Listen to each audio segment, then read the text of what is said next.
Chapter 3:14. The all-out war between Holy Light Religion and Dragon City Guards broke out.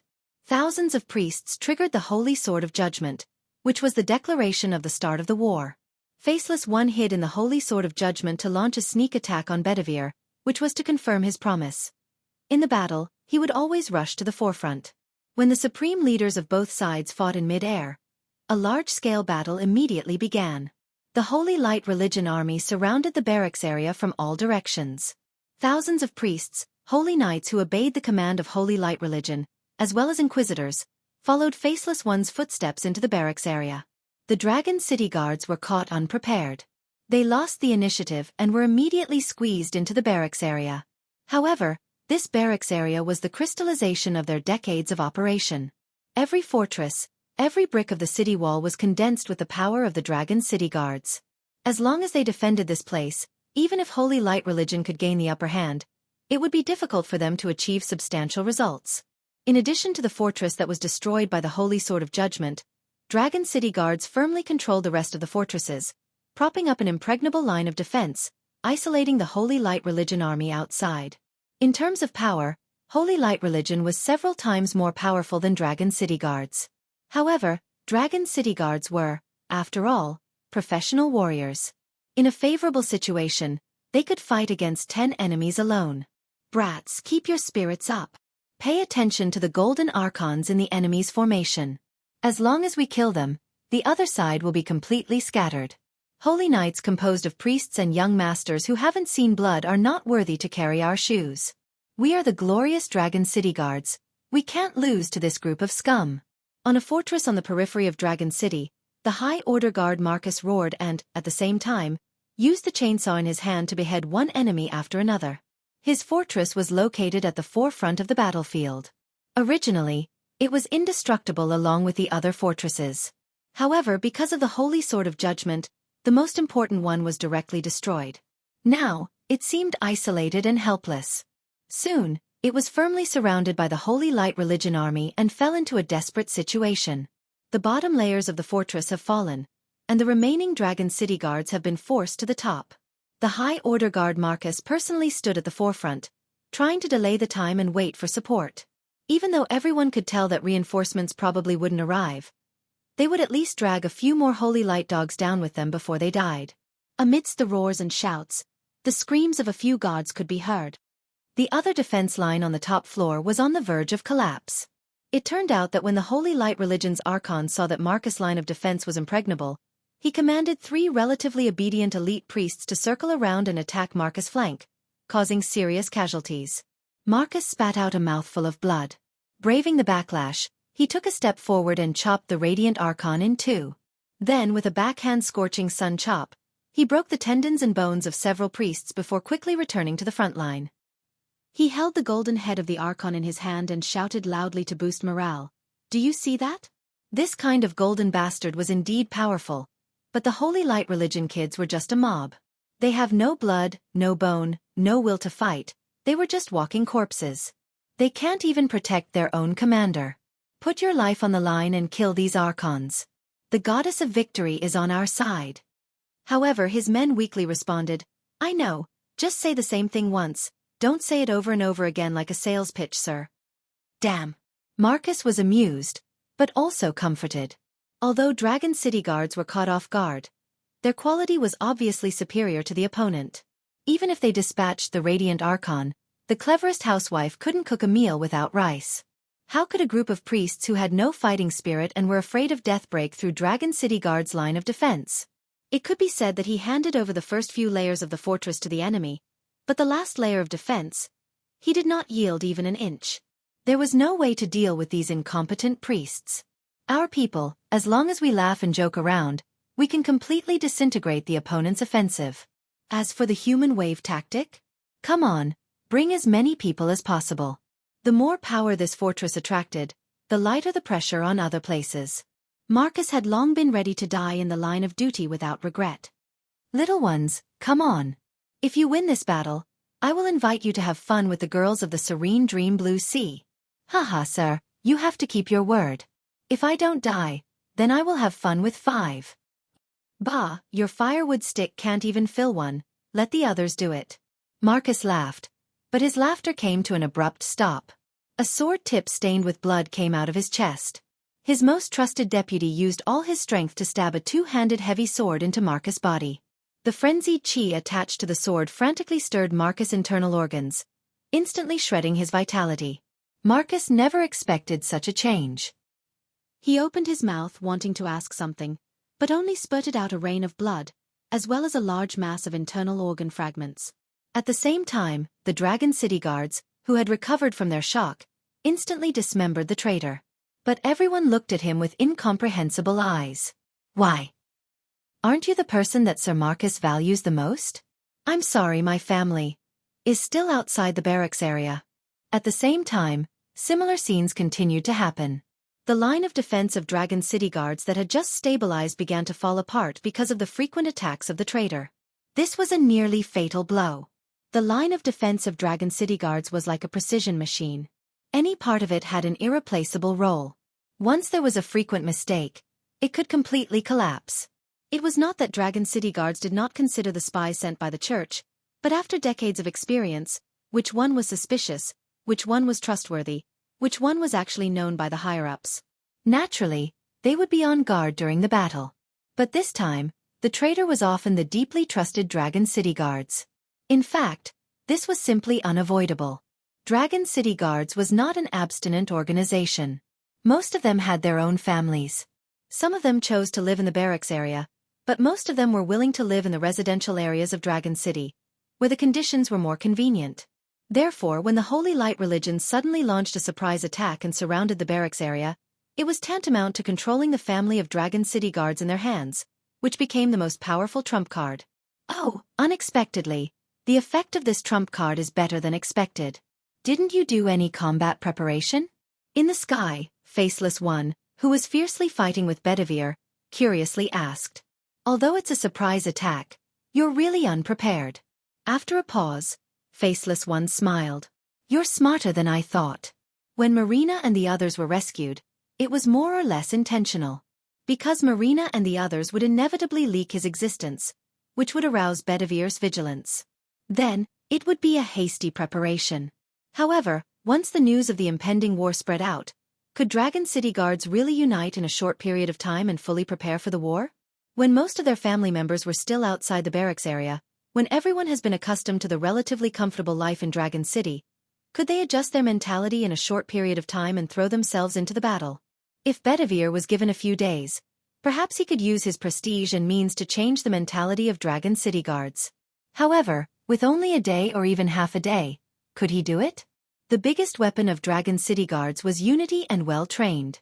Once their morale collapsed, they were simply unable to contend against the numerical superiority of Holy Light religion. Faceless One left a nail in the coffin, but Bedivere was not fooled at all. He would rather be caught off guard, but in this sudden war, everyone had no choice. They could only instinctively resist, struggle, and survive. However, it would erupt with amazing cohesion. According to Faceless One's speculation, in the best-case scenario, Dragon City guards shouldn't even be able to survive the first round. However, their current performance had far exceeded the expectation. Although you're a bastard, you're a good opponent. Don't you want to consider throwing yourself into the embrace of Holy Light? I can give you amnesty. Faceless One lightly threw out the bait. Bedivere's response was an earth-shattering sweep of his heavy sword. The sword light crossed over Faceless One, crossed over Dragon City, and cut off a corner of the distant snow-capped mountain.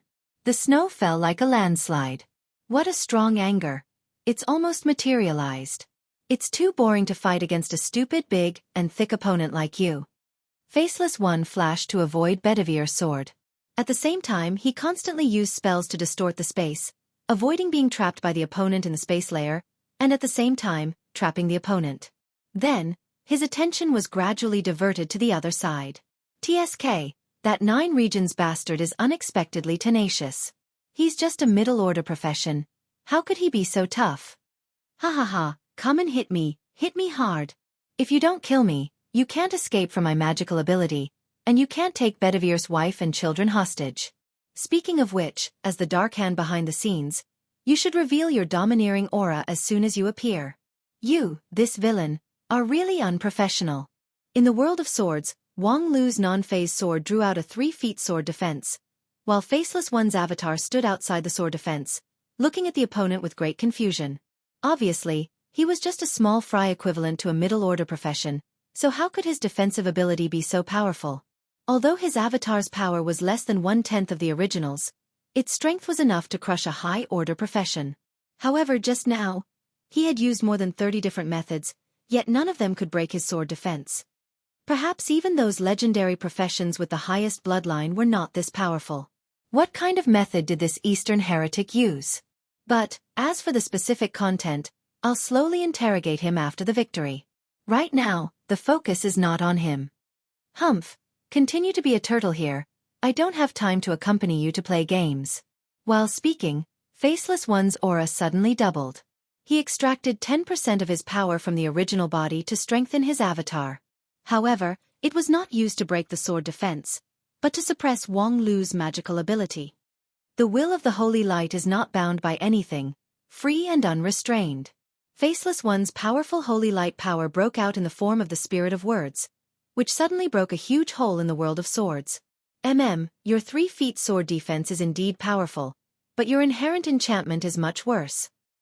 If you have the chance in your next life, you can cultivate it again. Faceless One's figure became more and more ethereal and transparent. Obviously, it was difficult for this broken world to bind him. After Faceless One escaped, although Wang Lu could protect himself, he might not be able to protect Marina and her daughter. Want to leave? Sure, as long as you leave, I will immediately activate the curse to kill Marina and her daughter. If you have the ability, then use their bodies to threaten Bedivere. Faceless One's body, which had already turned away, slowly turned back. What did you say? Marina and her daughter have a curse inside their bodies. If you dare to leave, I will dare to kill them. Faceless One was stunned for a moment. Sure enough, you and Bedivere are not on the same side. But, if you kill his wife and daughter, aren't you afraid that he will turn against you? Wang Lu laughed. Since I'm not on the same side, what am I afraid of? Killing Marina and her daughter was, of course, a bad plan, but it was better than being helpless. Faceless One observed Wang Lu for a moment and then made a decision. I really didn't expect that there would be a variable like you. You can have this chess piece. I don't want it anymore. With that, Faceless One flickered and disappeared. He didn't leave, but completely disappeared. This avatar was completely absorbed by the original body. At the same time, Bedivere's painful roar came from the sky. Strengthen the strength of the original body and suppress Bedivere as fast as possible. As long as he killed Bedivere, the victory of the war would naturally be in his hands. Why should he entangle himself with an inexplicable variable? Marina and her daughter were good chess pieces, but they were only chess pieces. If he didn't want them, what else could he do? Wang Lu retracted his original magical ability and looked at the deteriorating situation in the sky. He shook his head and said with a smile, "Variable? Among all the variables today, I'm the least worth mentioning." Chapter 3:15. In the sky above Dragon City, the fight between Bedivere and Faceless One had entered a white-hot stage. After withdrawing his avatar, Faceless One's power skyrocketed, and he began to turn from defense to offense. Endless holy light spells, like a tide, rushed toward Bedivere. The lonely figure of the Knight of the Round Table seemed humble and small in the vast sea of light, completely falling into a disadvantageous position. Faceless One's fighting style was very special. Obviously, he had an overwhelming advantage in strength, but when he made his move, he still aimed to attack the opponent's mind. The holy light energy was manipulated by him into all kinds of illusions, projecting the opponent's most fearful picture. Sometimes it was Marina and her daughter being dismembered. Sometimes it was Bedivere's former comrades in arms covered in blood that demanded his life. He could even project the phantom of the Night King that Bedivere swore allegiance to, forcing Bedivere to kneel down and beg for mercy, giving up resistance. These illusions naturally didn't have much effect on a strong-willed warrior, but in the face of an opponent with an overwhelming advantage, any trace of hesitation or surprise would bring disastrous consequences. Faceless One didn't need Bedivere's mind to collapse. As long as he was slightly caught in the illusion, a series of fatal blows would follow. Bedivere held the knight's sword. Along with the flow of the inscription on the sword, the power bestowed to him by the Night King continued to emerge, pushing him to continue to fight. He had no intention to be angry at the opponent's despicableness. Faceless One's playing with human nature was already an instinct. This was his fighting style, and it was the same for anyone. Moreover, the winner would not be condemned. What he had to do was to make his heart infinitely close to ice cold, unshaken by any external things. Only in this way could he have a slim chance of winning. The all-out fight between two high-order professions changed the color of the sky. The sky of Dragon City was torn apart by sword energy and holy light. The clear sun was cut into countless pieces. Some were covered in dark clouds, some were flashing with lightning and thunder, some were the deep night sky, and some were even the sceneries of hell. The law of heaven and earth had begun to be disordered, which made no one dare to approach the sky battlefield. They could only quietly wait for the outcome of the battle between the two high-order professions. In truth, even though everyone was fighting fiercely during the attack and defense of Dragon City, the battlefield was strictly stratified. People with different levels of strength would not easily fight against each other, because that was inefficient. For example, Bedivere and Faceless One. Although there was a gap in strength, they were both advanced high-order, close to legendary level. Intermediate high-order professions, who were one level lower, could not intervene in the battle between these two people. Just the aftermath of the battle would be enough to crush them. They had to invest dozens of high-order professions in order to have a decisive impact on the battle. But how could high-order professions be wasted like this? It was very difficult for low-level professionals to have the ability to survive in front of opponents of a higher level. Using a simple human wave tactic was very inefficient. Of course, high-level professions could completely sweep away low-level professions, but would the high-level professions of the opposing faction just stand by and watch? The key to the battle was in the middle. For most battles between factions, victory and defeat would start from the middle battlefield, because most of the senior professions had strong survival and harassment abilities. Unless the absolute strength difference was too great, they could at least delay the opponent. However, the difference in the strength of the upper echelons was too great, so it would not be a battle, but a pure massacre. Generally speaking, once the outcome of the battle in the middle layer was decided, one could go up or down at will. It was very flexible. Yes, he could sweep away the low-level professionals like a whirlwind. On the other hand, a well-prepared team of intermediate professionals was also an extremely powerful chess piece. Therefore, the middle layer had always been the key to the battle.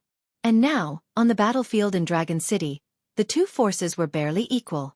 Although Dragon City was in a disadvantageous position, it could still hold on. However, the middle-level forces of Holy Light Religion had shown an overwhelming advantage. In fact, in terms of the number of middle-level forces, Holy Light Religion was far above Dragon City Guards. It was only because Dragon City Guards had rich combat experience, coupled with the geographical advantage of the military camp area, that they could barely hold on. However, after Holy Light Religion launched the traders among Dragon City Guards, this balance was broken. The outermost line of defense was soon broken through. Holy Light Religion, under the leadership of the Holy Knights, quickly broke into the inner line and engaged Dragon City Guards in close combat, quickly nibbling away the living space of the other side. In the blink of an eye, the front line was on the verge of collapse. "Hey, your men are being slaughtered, aren't you going to do something about it?" In the sky, Faceless One lightly asked. Bedivere simply disdained to respond. He rotated the inscription on his knight's sword and continued to change his offensive, trying to capture the flickering trajectory of the opposite party. His opponent was Faceless One. Besides that, there was no need to consider anything else. At this time, if he was defeated because of distraction, it would only release a terrifying devil, which would be irresponsible to his comrades. Seeing that his provocation was ineffective, Faceless One said, "Or do you have that much confidence in the inner line fortress?" While speaking, Dragon City Guards have been forced into the innermost defensive circle by Holy Light Religion. Supported by the three fortresses, Bedivere's mansion was the last trump card in the military camp area. When most of the Dragon City Guards retreated into the inner guards, the barracks area suddenly shook, and the three fortresses located in the core of the inner circle rose from the ground.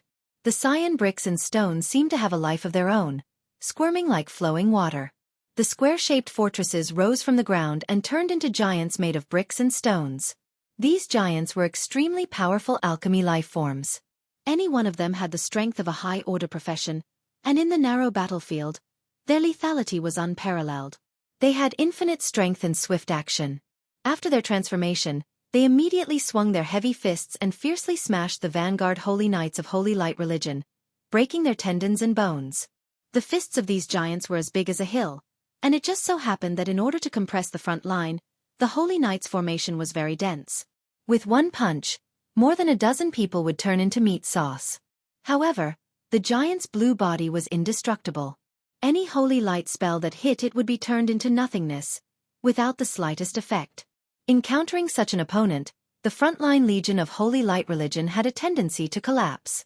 However, the morale of Dragon City Guards was greatly boosted, and they began to counterattack with all their might, unexpectedly pushing the front line by a large margin. The original absolute disadvantage also faintly showed the hope of a comeback. Humph! Decades of operation is indeed not easy. You've actually accumulated so many of these blue bricks blessed by the Holy Light, enough to build 3 fortress giants. Dragon City Parish is indeed rotten. It needs to be purified. While suppressing Bedivere, Faceless One commented on the battlefield below with great interest. However, decades of operation is too long. Do you think we really know nothing about these 3 giants? The blue bricks that are immune to Holy Light spell are made by our Holy Light Religion. Do you think we don't have any backup plan? Bedivere didn't answer, but his knight's sword attack became more and more fierce. At this time, a high-ranking priest of Holy Light Religion suddenly stepped forward and loudly recited, "All the blessings in the world come from the Holy Light, and the will of the Holy Light leads everything. Those who steal from the Holy Light will not last long, and will be punished by the Holy Light." At the same time, the 3 bluestone fortress giants trembled violently. Each of the blue bricks that made up their body groaned in pain under the recitation of the high-ranking priest. The miracle of the Holy Light came from the Holy Light, and the priest, as the spokesperson of the Holy Light, naturally had the right to take back these miracles. In just a moment, the 3 giants' bodies continued to soar up platinum balls of light. That was the blessing power of the Holy Light, and also the source of the Holy Light spell immunity. However, at this time, they have all been driven away. Without the spell immunity, the bluestone fortress giants were just a large target. The Holy Light Religion priests rallied and bombarded the giants with a large number of spells, which soon drowned the giants. These valiant alchemy creatures uttered earth-shaking wails, but they were inevitably disintegrated little by little. At this time, at the corner of the battlefield, a sorrowful old man said, "Madam Holy Maiden, please let me stop all this. This war is meaningless." "Stop all this? Can you do it?"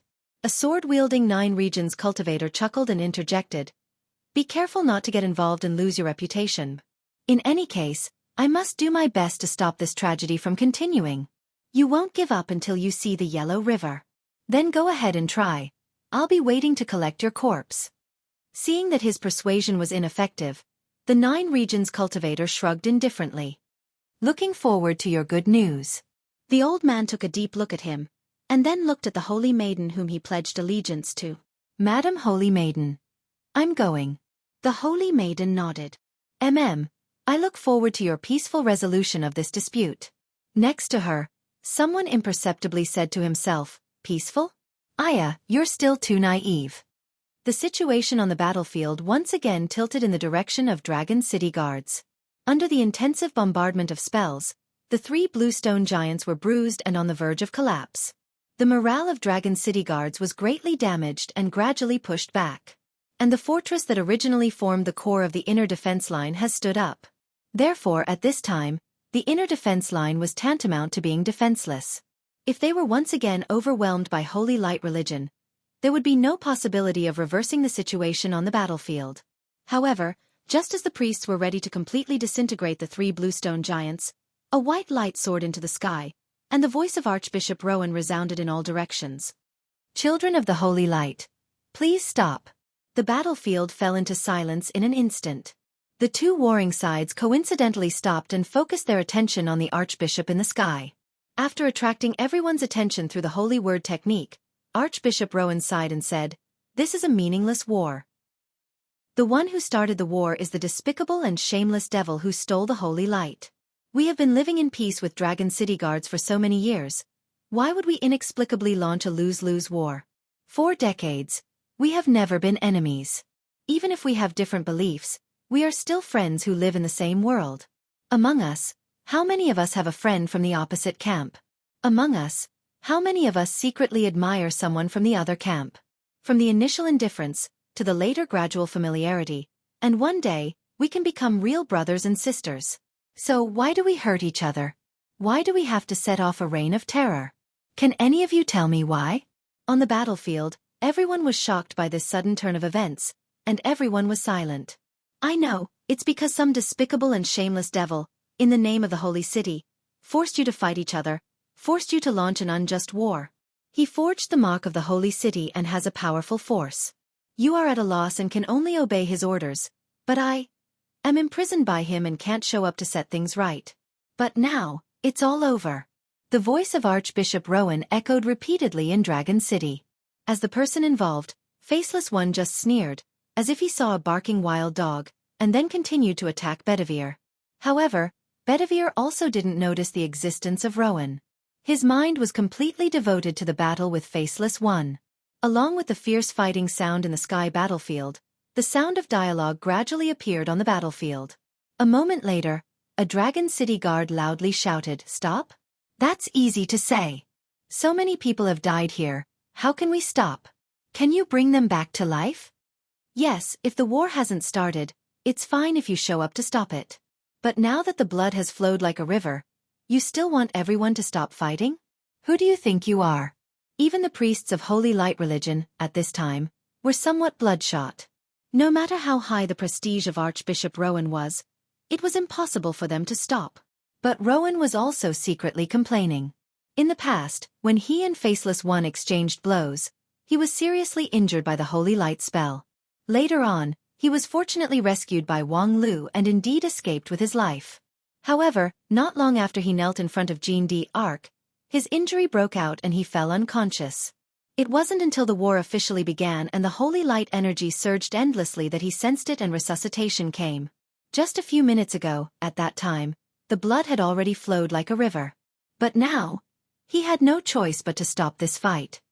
This war is not the will of any of you. You are just used by others, reduced to his sword and knife. If there is a sin, it should be blamed on the culprit who started this conspiracy. Look, he's still swaggering above your heads. Rowan tried his best to stimulate the power of Holy Light so that his voice could better stir people's hearts and induce their thinking. Children of Holy Light, please recognize your enemy and adjust the direction of your sword and knife. Elites of Dragon City, loyal servants of Holy Light, please put down your enmity, don't let your loved ones suffer and the enemy be happy. You have a common enemy, a common threat. At least now, at this moment, please join hands to eradicate the biggest villain. Upon hearing this, the people present were all moved. For the people of Holy Light religion, if not for this inexplicable chief inquisitor, who would be willing to fight against an opponent whose strength was almost the same as theirs? In Dragon City, they enjoyed the most luxurious life in the land of Bretonia, the safest environment. When there was a foreign enemy threat, it was always the Dragon City Guards, this group of coolies, to solve the problem. Eradicating heretics and the like has long been forgotten. Of course, perhaps it was more in their interest for Holy Light religion to dominate Dragon City. However, if this interest had to be exchanged with everyone's life, the price would be too big. Moreover, Faceless One's high-pressure policy also made them hesitant. In fact, until now, the performance of Holy Light religion on the battlefield has not been positive. After being integrated by Faceless One, their comprehensive strength was several times that of the opponent, but in actual combat, their advantage was not so obvious. For Dragon City Guards, this could be considered as a relief. First, they could integrate their strength to help their city master deal with the strongest opponent, which was naturally good. At that time, even if Holy Light religion wanted to continue the war, Dragon City would not be afraid. With Bedivere's free hand, it was enough to sweep the battlefield. In just a few words, Archbishop Rowan successfully provoked the mood of the people present, and the focus of hatred gradually shifted to Faceless One. However, in response to this, Faceless One just sneered. Is the show over? Then it's my turn to say something. While speaking, Faceless One in the sky split out an avatar. Although the avatar's power was only less than 1% of his, its disdainful momentum was not reduced in the slightest. You bunch of idiots. You're actually confused by the words of an apostate. Have your faith in Holy Light been fed to the dogs? Faceless One didn't care how great the hatred would be aroused by his vicious attack, because he had a killing move that could decide the universe. Your beloved former Archbishop Rowan is a member of the Priory of Zion. Chapter 3:16. If you casually stopped a person and asked him what the Priory of Zion was, most of the answer would be inexplicable. The Priory of Zion, even within the Holy Light religion, was a secret that could not be casually spread. Among the thousands of priests and holy knights present, only less than half of them knew the meaning of this word. In short, it was a group of rebels hidden within the church. They also had the faith of the Holy Light, but they were not of the same mind as the church. On the surface, they obeyed the rule of the church, but secretly plotted to overthrow it.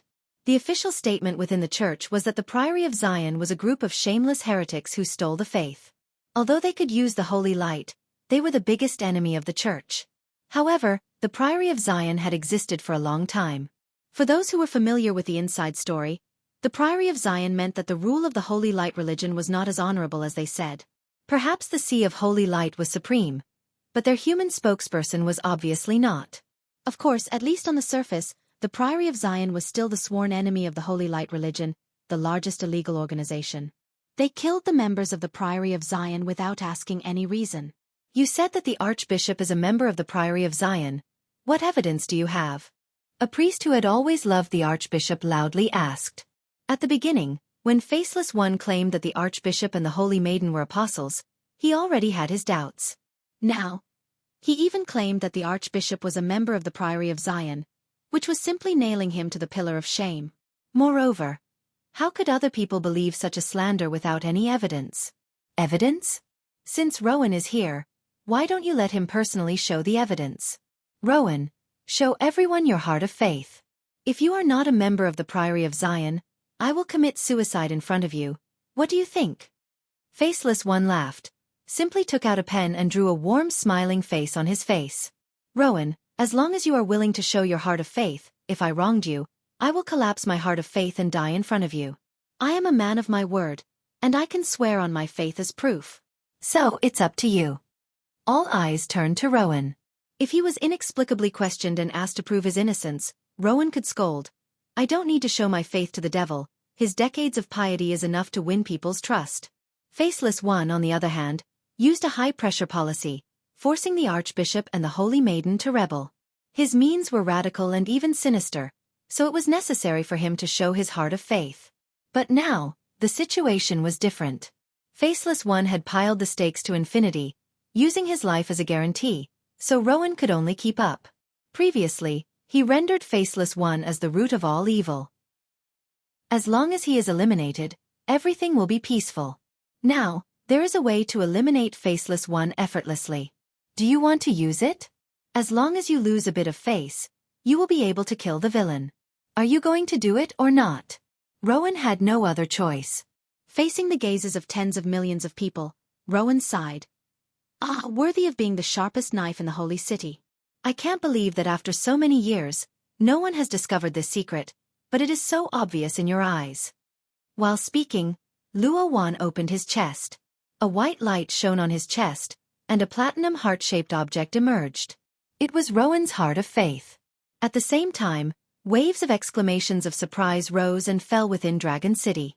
The luster of the heart of faith was pure and clear, symbolizing Rowan's unswerving faith in the holy light. As the Archbishop of the diocese, Rowan's faith was undoubtedly firm and devout. However, on the heart of faith, there was a deep mark, like an ugly scar, which was exceptionally eye-catching. And it was this mark that caused countless exclamations, because it was the symbol of the Priory of Zion. Faceless One was right. The Archbishop, who had served the church for decades, was the biggest traitor of the church. After his biggest secret was exposed, the Archbishop appeared to be extraordinarily calm. He faintly withdrew the heart of faith, put on his holy robe, and then said, "Since Joan of Arc was burned at the stake 80 years ago, I knew that the church was hopeless. A saint who saved millions of believers was forcibly slandered as a heretic, while the top leaders of the church were immersed in the Golden King's inheritance in Taba City, and even refused to look back at the evil that was happening behind their backs. Although they posthumously conferred the title of Supreme Saintess, they forbade the story of Joan of Arc to spread in the world, constantly obliterating her influence, making the world forget her existence, in order to cover up their own mistakes. By the way, the two saints who made the decision and personally carried it out were not investigated. They did the wrong thing and killed the wrong person, Yet they still got away with it. How could people not question such a church? His speech was not impassioned. The secret that had been buried in his heart for decades was exposed, but Rowan was neither happy nor sad. Because it didn't matter anymore. He had once again seen Joan of Arc. Even if he died immediately, even if he lost his reputation, so what? Unfortunately, at the last moment of his life, he could not realize the saintess' expectation. This war could not be settled by him alone. Ha ha ha, that's really a moving speech. You can even rebel so brilliantly. What else can't you do? Unfortunately, if you didn't join the Hermit Order and were willing to lose your reputation, you could still use your identity as an archbishop to make those words public, which would be somewhat convincing. But now, what I hear is just the ravings of an apostate. Holy Light believers, there are only two paths in front of you. Either you go down the evil path with the apostate with compassion, or you use the sword in your hand to prove your faith. With that, the avatar of Faceless One disappeared like an illusion and was absorbed by the main body, which continued to suppress Bedivere. On the battlefield, the atmosphere began to change rapidly. Those priests who once sympathized with the archbishop and were hesitant about Faceless One have made a decision in their hearts.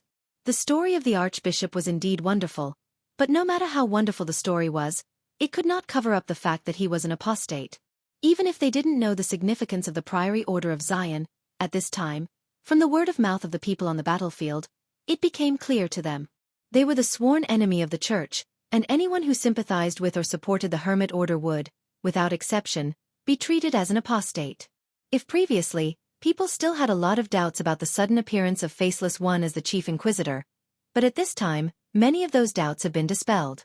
Faceless One acted aggressively because this time, the opponent he faced was the local bully who had held the position of archbishop for more than 40 years. His forces were everywhere in Dragon City. If there was no thunderous surprise attack, who knew what would happen?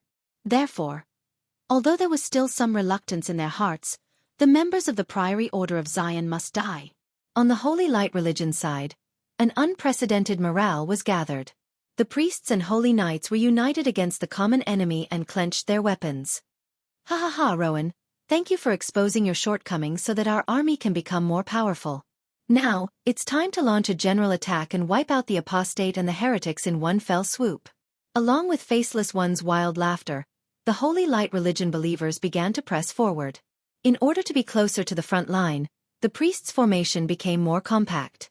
Although the possibility of suffering damage was greatly increased, in the Holy War, seeing that the victory was already decided, people couldn't care less. At this time, it was more important than anything else to prove themselves with the courage to sacrifice themselves. And at the same time, Wang Lu, who was watching with cold eyes, lightly said, "The flower-picking operation can begin." The war had entered its final moment. The battlefield was like an egg. The Dragon City Guards were compressed into a ball by the White Holy Light Army. Without the protection of the last three fortresses, the Dragon City Guards had no place to defend. The line of defense built with flesh and blood was crumbling. So far, the damage suffered by the Dragon City Guards was not too big. The previous front shift was to exchange precious space for breathing time. Among the more than 30 high-order professions present in the Dragon City Guards, after the fierce battle, they only lost 3 or 4 people. The casualties in the middle level were relatively heavy, but it was still less than 1/5. With the elite Dragon City Guards, their morale did not suffer too much of a setback. On the other hand, the loss of Holy Light religion was twice as large. This time, with the full mobilization of 80 high-order professions brought by Faceless One from the provincial capital, they also lost 1/10 of their high-order professions. The loss in the middle level was even heavier. The two sides barely formed a balance.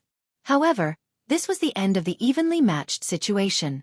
After losing all the strategic depth, the Dragon City Guards' geographical advantage was almost completely shattered. They could no longer rely on the familiar terrain and prearranged formations to display their tactical expertise and quickly annihilate the enemy's effective forces with local advantages. They had to rely on their flesh and blood to face the superior force several times their own. Dragon City Guards were like a highly squeezed egg that could be crushed at any time. However, they had no way to reverse the situation. The strongest leader, Bedivere, was caught in a bitter fight in the air. His silver knight armor was covered with scars, and even the inscription on his knight sword was flickering. The sharp sword chi was dim. Compared to the initial one that could cut off a mountain, Its power had been reduced by more than half. Defeat was only a matter of time. The high-order professions of Dragon City Guards, facing more than twice the number of opponents, could only rely on the taboo method of burning their life to barely contend. The middle-level forces could rely on tactical command to fight against the many, but the Holy Light religion followers had gradually adapted to the command of the Archon. In terms of tactics, they quickly caught up and faintly had the momentum to overtake them. No matter from which point of view, Dragon City Guards were doomed to lose. At this time, unless there was another external force that could affect the situation. However, within the radius of thousands of miles around Dragon City, where else could there be an external force that could overturn the situation? In the air, Faceless One once again used a sneak attack to stab the dagger with the infinite curse into Bedivere's body, tilting the balance of victory to one side. However, at the same time, his attention was focused below. If there was any possibility of change now. Just now, the Nine Regions person who used a strange method to intercept and capture Marina and her daughter was the biggest suspect. Come on, let me see the ability of you Nine Regions people. Just as this thought crossed his mind, on the battlefield, in a place where more than 100 priests gathered, more than 10 magnificent sword lights suddenly burst out, like a blooming rainbow flower. The flower was incomparably gorgeous, but it contained a life-taking murderous intention. Each petal was like a sharp sword blade, and anyone who touched it would die. When the flower bloomed, more than 100 priests were instantly minced into minced meat. Among the stamen of the flower, a girl in a gorgeous dress was slowly retrieving the more than 10 flying swords that were scattered outside. On her face, a smile bloomed like a flower. Chapter 3:17. The girl's smile disappeared in a flash. When the surrounding Holy Light believers discovered her presence and were ready to concentrate their firepower to eliminate this sneak attacker, the girl had already retrieved her flying sword, turned into a rainbow, and quickly flew to another corner. Her speed was so fast that even the high-order professions present were stunned and failed to catch her. Dozens of Holy Light spells fell on the place where the girl originally stood, shattering the illusion of the rainbow flower, but it was useless. Looking from above, the dense crowd of Holy Light religion camp seemed to have been dug out, forming a vacuum. The more than 100 priests, including more than 15 middle-order priests, didn't even have the room to resist before they were abruptly stirred into dregs. Judging from the girl's aura, she hasn't even crossed the threshold of high-order profession, but the power of her sword strike was close to the eruption of an intermediate high-order profession, which was simply appalling.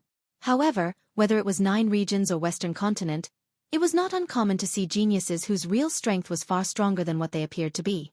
Although the middle-order and high-order profession strength were appalling, they were not without precedent.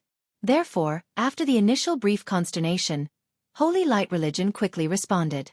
Considering that the speed of the Nine Regions girl was too fast for the average person to intercept, 2 high-order Holy Knights pulled out from the battlefield and followed the girl's figure. Generally speaking, to deal with this kind of young genius with amazing explosive power, the experienced and prudent high-order profession was the most suitable. As long as they didn't reveal any flaw in the young genius' endless explosive means, the gap in the final stage would soon be revealed. In contrast, the Holy Knights with their full body armor and amazing physical strength were naturally the most suitable to undertake this task.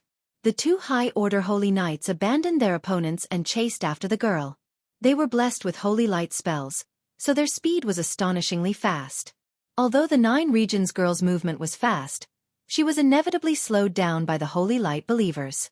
When the Holy Knights got close, they immediately noticed the weakness of the Nine Regions girl. Her attack power and speed were indeed unparalleled, but her defense was not strong. Just now, she didn't dare to take the Holy Light spells of the several middle-order priests head-on. Instead, she changed her course of action to evade.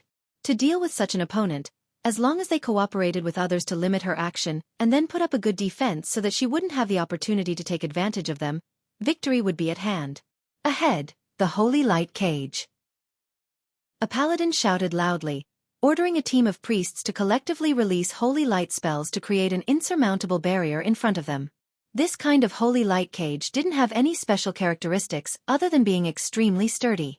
However, when the girl saw it, she casually waved a crimson-red sword chi and punched a hole in the wall of light. She passed through the hole without slowing down at all. Just how strong is this guy's explosive power? The Holy Knight was shocked. The Holy Light spell released by dozens of priests could not stop her at all. Instead, it was used by her. The hole created by the young lady was not big enough for a woman to pass through, but the two fully armored holy knights could not pass through. They could only use their swords to shatter the entire cage. Seizing this opportunity, the girl once again transformed into a streak of rainbow light and rushed into an area with a high concentration of priests. She unleashed a deadly rainbow flower and reaped more than 100 lives. Seeing this scene, the two holy knights were so angry that their eyes almost popped out of their sockets. They immediately activated the teleportation spell on their boots, trying to appear directly beside the girl and then, one on the left and one on the right, exerting pressure on her from different directions. Using the spell on their boots would interfere with the protection of the armor for a short period of time. However, the two holy knights couldn't care too much about it at this time. However, the two holy knights' figures flashed, and just as they finished the teleportation, they felt a darkness above their heads as a behemoth covered them. Their vision turned black, and then they didn't know what happened. The hundreds of people around them watched as a mottled dog suddenly swelled 100 times, turned into a ferocious giant beast, and then swallowed 2 high-order professions in one gulp without spitting out any residue. Oh, this is the infant of the devastator demon wolf Fenrir? This was the first time that Faceless One, in the midst of a fierce battle, paid attention to the battlefield below. Whether it was the appearance of Wang Lu or the eruption of Lu Li, he didn't pay too much attention to them. However, when the devastator demon wolf also appeared on the battlefield, Faceless One could no longer continue to ignore it. It was not that the infant of the devastator demon wolf was more powerful than the previous several people, but rather, the successive emergence of variables caused the quantitative change to trigger a qualitative change. The role of Wang Lu, Lu Li, and the devastator demon wolf, any one of them could be equivalent to an intermediate high-order profession. Moreover, there were less than 20 intermediate high-order professions in the entire battlefield. The sudden addition of these 3 people was enough to break the balance. In fact, the 2 outbursts of Lu Li alone had greatly shaken the Holy Light religion, and then the World Destroyer Demon Wolf made its move, which directly swallowed the 2 high-order Holy Knights. The surrounding hundreds of priests and Holy Knights were affected and dared not to move forward. The crumbling defensive line of Dragon City guards immediately got a chance to breathe. Almost no one in 9 regions recognized the devastator demon wolf, but in the Western continent, it was not difficult to hear its name if one was knowledgeable. The demon wolf Fenrir, who had just entered adulthood, was already equivalent to legendary level. When it fully matured, it could even step into the realm of God, which was a nightmarish opponent. Fenrir's strongest ability was to swallow. Anything that was swallowed by it was a dead end. The strength of this infant was barely equivalent to a low-order high-order profession. However, once the sneak attack was successful, even a holy knight with amazing defense would be instantly killed after being swallowed by it. With it around, except for a few people, no one could be considered safe. Coupled with the legend that the devastator demon wolf once swallowed the god, the blow to the morale was simply fatal. If left alone, although it was not certain that Dragon City guards could successfully turn the tables, it would, after all, add a lot of variables to the battle. However, in Holy Light religion, who could deal with these sudden changes? Are you trying to force me to make my move? Faceless One nodded. Very well, as you wish. The next moment, Faceless One suddenly disappeared from the battlefield. Bedivere, who was suppressed to the point that he could hardly breathe, was immediately relieved. For a long time, he was at a loss. At the same time, just as Lu Li retrieved her flying sword, she saw a tall white-robed faceless man in front of her. Regarding this person, her senior brother had already told her enough. Without hesitation, the 12 flying swords that formed the brilliant sword array fully erupted. At the same time, she also held her strongest killing move, the immortal sword Skybreaker, in her hand. That horrifying life-taking rainbow was actually far from Lu Li's strongest means. The full power of the brilliant sword heart was enough to make an intermediate high-order profession tremble in fear. However, for a high-order Faceless One, no matter how brilliant Lu Li's means were, it was just a child's play. The level difference was too big. He didn't even need to pay attention to the opponent's attack. With his holy robe and physical protection, he could resist it. And Lu Li couldn't even touch the aftermath of his attack. Merely the power of his move was enough to make Lu Li's breathing difficult and her jade mansion agitated. However, the moment Faceless One made his move, an exceptionally familiar heavy sword light shone in front of him. Wang Lu mysteriously appeared in front of Faceless One. His 3 feet sword defense propped up an unbreakable barrier. Faceless One's move suddenly slowed down for a moment. It was as if he didn't want to confront the non-phase sword light head-on. Of course, no matter how powerful the defense of a middle-order profession was, it was still a joke in front of a high-order profession. It was equivalent to the power of a deity stage cultivator, which was by no means something that a shoot-on stage cultivator like Wang Lu could contend against. However, Faceless One seemed to be afraid of something. There was a trace of hesitation when he made his move. However, the next moment, Faceless One stretched out his right hand, and a supreme mysterious method condensed in his palm. And just at this time, Wang Lu suddenly took a step forward. His non-phase sword, which was originally in an absolute disadvantage, unexpectedly took the initiative to find the opponent. The collision of power that spanned countless stages broke out. In one strike, hundreds of crisp cracking sounds were connected into a string, as if countless precious magical treasures were crushed at the same time. At the same time, the light and shadow behind Wang Lu distorted, revealing Bai Shishwan's slightly flushed face. This was Wang Lu's well-prepared all-out blow. Relying on the treasures he brought from 9 regions, as well as the countless treasures he collected in the Western continent, plus Bai Shishwan's full help, he was able to launch a cross-stage non-phase nameless sword. Even if the opponent was a high-order profession, it could still rebound once, but only once. If the cost of this strike was converted into spirit stones, it would be at least in the millions or tens of millions. However, if the opponent was a high-order profession, it was difficult to measure whether it was worth it or not. Not to mention that the core figure of Holy Light religion was Faceless One. As long as Faceless One was defeated, this war would immediately be won. Buying the victory of a war with millions of spirit stones was simply a big profit. Therefore, Wang Lu had been planning for a long time and did not hesitate to launch this sword strike. Non-phase sword was the first to collide with Faceless One's divine technique. The power that was several stages higher than Wang Lu's surged violently like a surging tide. At that moment, Wang Lu clearly realized that if he relied on himself, even 100 lives would not be enough. However, now that he had the backing of millions of spirit stones, he had the power to fight against the surging tide. Kneel down in front of the money player. At this moment, Wang Lu even burned his innate vitality. His non-phase sword expanded by millions of times, turning into a dam that was enough to block the tide. The next moment, the two forces fiercely collided. Wang Lu did not have a 100% chance of winning, not even half. The opponent was, after all, a high-order profession, the #1 person below the legendary level in the church. If the opponent wanted to kill him at all costs, millions of spirit stones might not be enough. However, there was no such thing as a free win in this world. If he didn't go all out, it was impossible to win. Victory and defeat were decided in an instant. The ferocious waves crashed into the dam and then rolled back. This sword strike actually gave Wang Lu the upper hand. Nameless Sword's counterattack power was displayed to the extreme. The platinum light was forced back by the sword of Mount Kuan, completely engulfing Faceless One's pale figure. On the battlefield, Wang Lu stood with his sword in hand. His body slightly trembled due to the excessive release of magical power. The tip of the sword of Mount Kuan was stained with Faceless One's blood, but Faceless One had disappeared without a trace, as if he had completely evaporated. He actually won this sword strike. However, there was not even the slightest smile on Wang Lu's face. The victory was too easy. The attack that he prepared with millions of spirit stones seemed to have fallen into the air. Faceless One's momentum was menacing, but his momentum was weak. The power of his attack was only 1/10 of the expected. Encountering Wang Lu's millions of spirit stones, it immediately collapsed. It was simply a joke. Although Faceless One had indeed turned into ashes before his eyes, Wang Lu really didn't think that he had won. Sure enough, the next moment, Faceless One's laughter came from afar. Ha ha ha, what an eye-opening sword strike. I'll give you this avatar, and then I'll kindly accept Marina and her daughter. Wang Lu helplessly sighed. He was indeed worthy to be the church's sharp knife, not that easy to be fooled.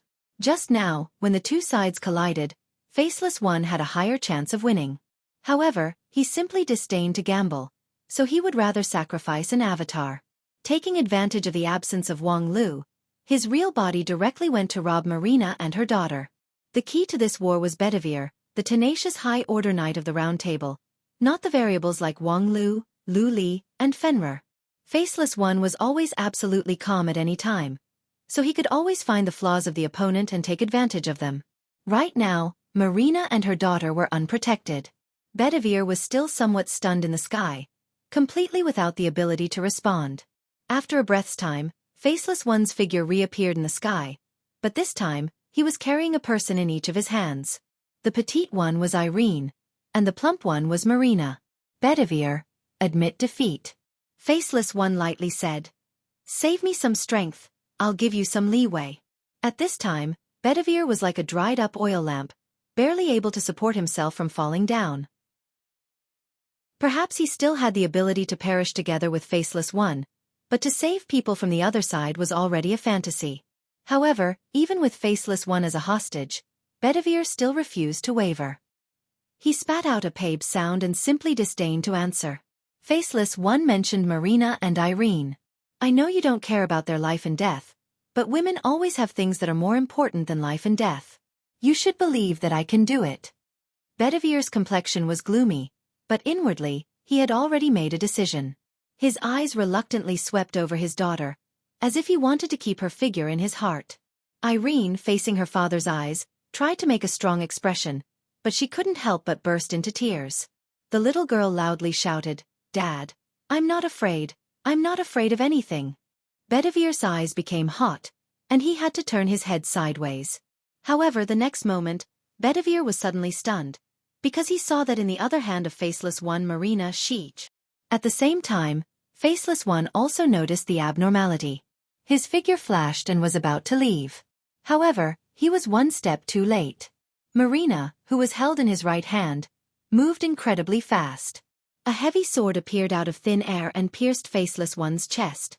Under the broken sunlight, Marina's brown hair gradually showed a golden luster. Chapter 3:18.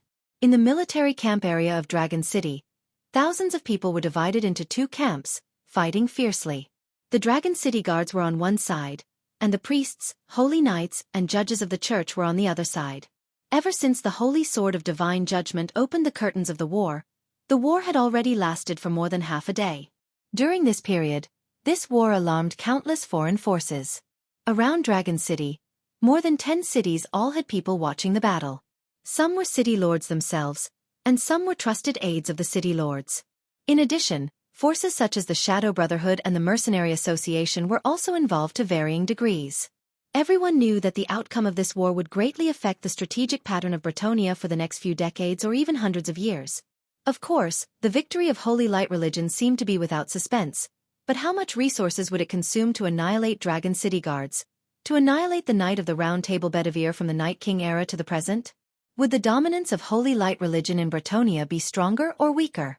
Would the forces of power that had dealings with Dragon City be affected? If Dragon City somehow managed to win the war, what should they do next? Would the Holy Light Church abandon Bretonnia? Or should they face the chaos in the east and destroy the remnants of Dragon City first? If Holy Light Religion intended to give up this land, what would happen to those forces that were close to Holy Light Religion? After that, other than waiting here quietly for the results, perhaps he could personally participate in it and reap some benefits? For example, the Holy Light Religion has obviously come out in full force, so when they besiege the Dragon City guards, their own rear must be very empty. In the past, people only dared to covet the Holy Light Religion's treasure house, which they did not dare to rashly touch, was now wide open. Another example, Dragon City, as the most prosperous city in Bretonnia, had too many hidden treasures. Now that most of the civilians had fled to the outskirts of the city, there were too many ownerless items in the city. On the other hand, regardless of whether Bedivere or Holy Light Religion won in the end, after the war, there must be a period of recuperation and restoration of order. This Dragon City could not be abandoned. In that case, if anyone had dared to commit crimes in the city, they would definitely be punished afterwards.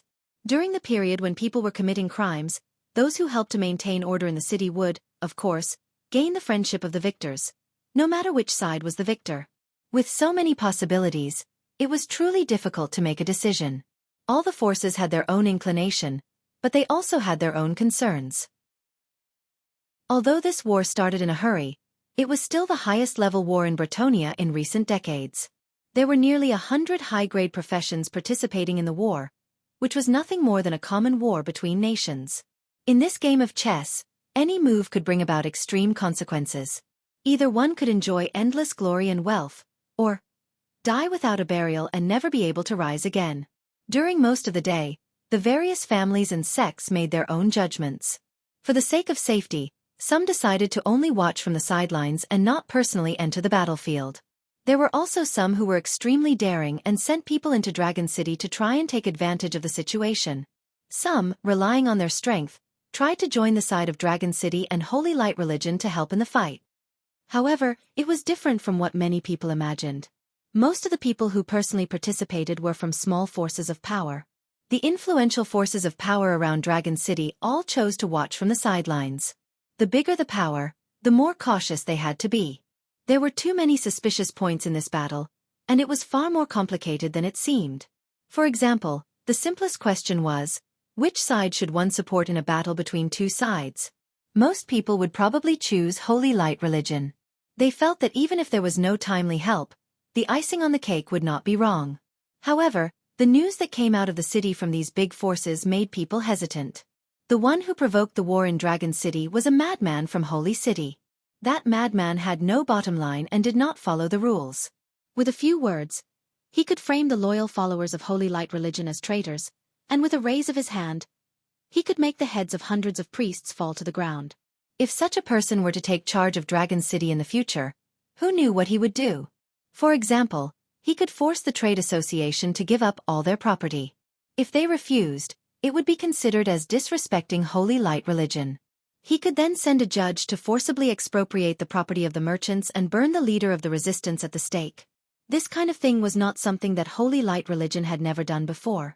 Nowadays, a large part of the prosperity of Dragon City was due to the popularity of Archbishop Rowan, which made people feel at ease to invest and produce here. If it were Faceless One, who would feel at ease? And would the higher-ups of Holy Light religion really feel at ease to let such a madman take charge of Dragon City? Perhaps after the war, he would be recalled back to Holy City, and the church would send a new archbishop. At that time, they would have to start a new public relations process. And even if they tried their best to curry favor at this time, whether the new archbishop would appreciate it or not was another matter. Because of these uncertain factors, the big forces basically chose to watch from the sidelines. There were many good shows in Dragon City, and they did not disappoint. 30 miles outside the city, at the foot of the snow-capped mountain, a great knight sighed. Dragon City is indeed worthy to be the #1 city in Bretonia. The strength of this city is at least equivalent to half of Bretonia. The powerful people in this land seem to have been gathered by Dragon City guards and Holy Light religion. Compared to them, the other forces are not even qualified to serve as foils. This great knight was the son of the city master of Riddle City, and also the strongest person in Riddle City. He has always been proud of his middle-order high-order profession's strength.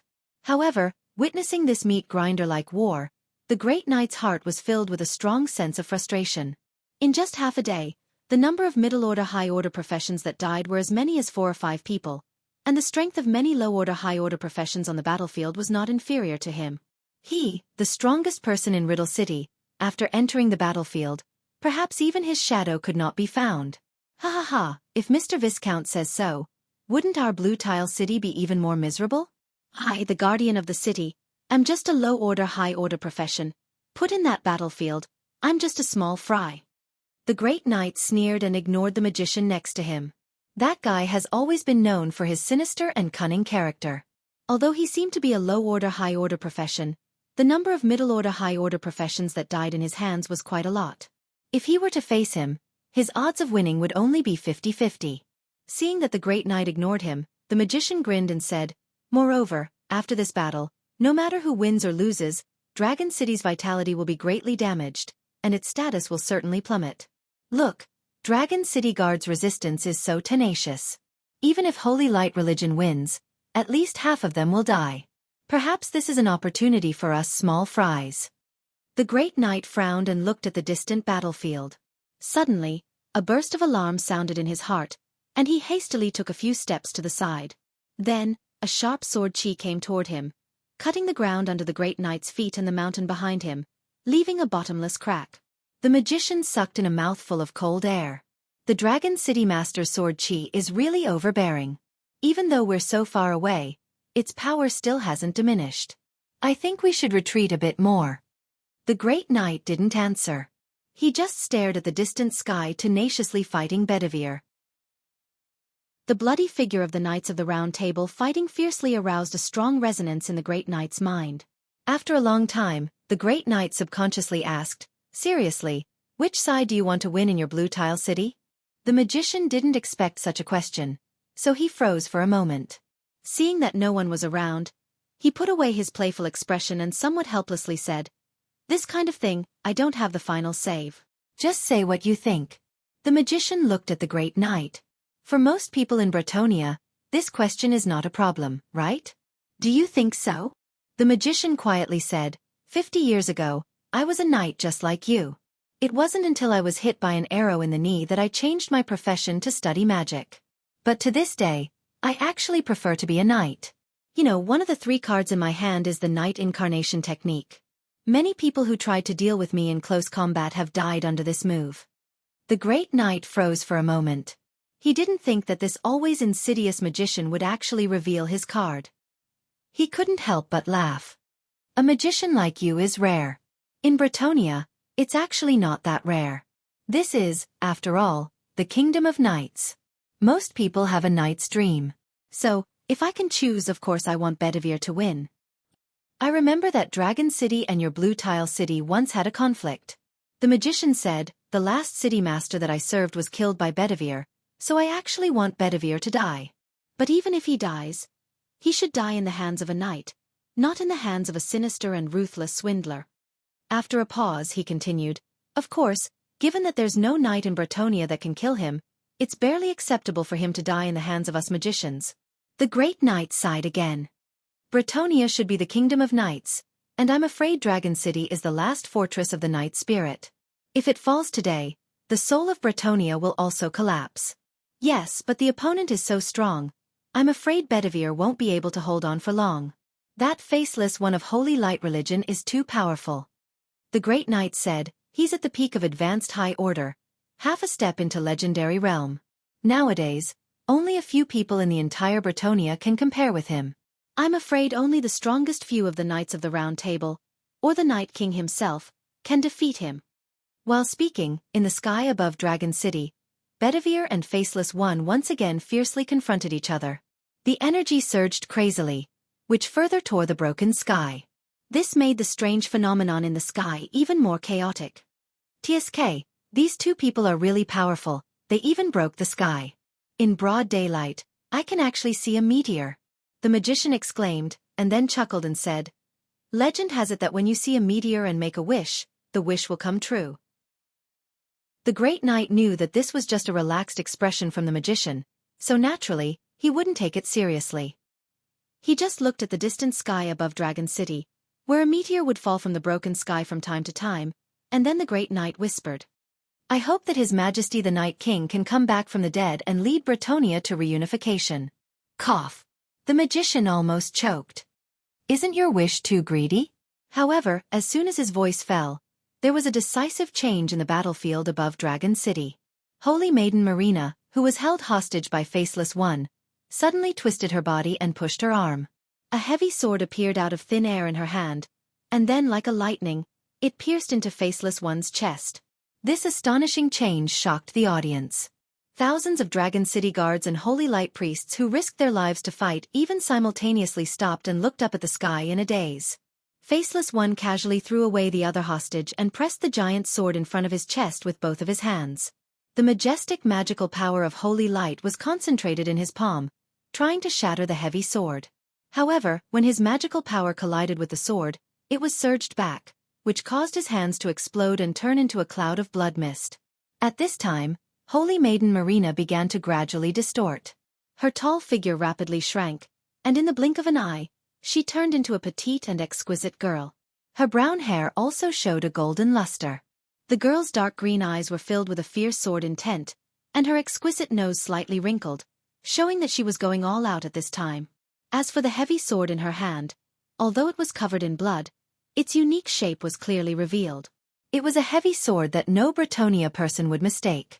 According to legend, the holder of the royal power of Bretonia was the King of Bretonia. Sword in the Stone. Chapter 319. Any qualified Bretonia citizen would not be unfamiliar with the legend of the Sword in the Stone. Its previous and only master was the famous Night King of Bretonia, a peerless martial artist whose power once shook the world. When the Night King was young, he pulled out the Sword in the Stone and began his legendary life. He led the army to successive victories, defeated all the opponents in Bretonia, unified the regime, and established the Night Kingdom that was admired by countless people. Unfortunately, due to a series of internal conflicts, the prosperous kingdom soon fell apart. The King of Knights himself died from serious injuries during the War of Rebellion. Legend has it that the Sword of the King, which he wielded, returned to the Land of Dreams along with his body, never to appear in the world again.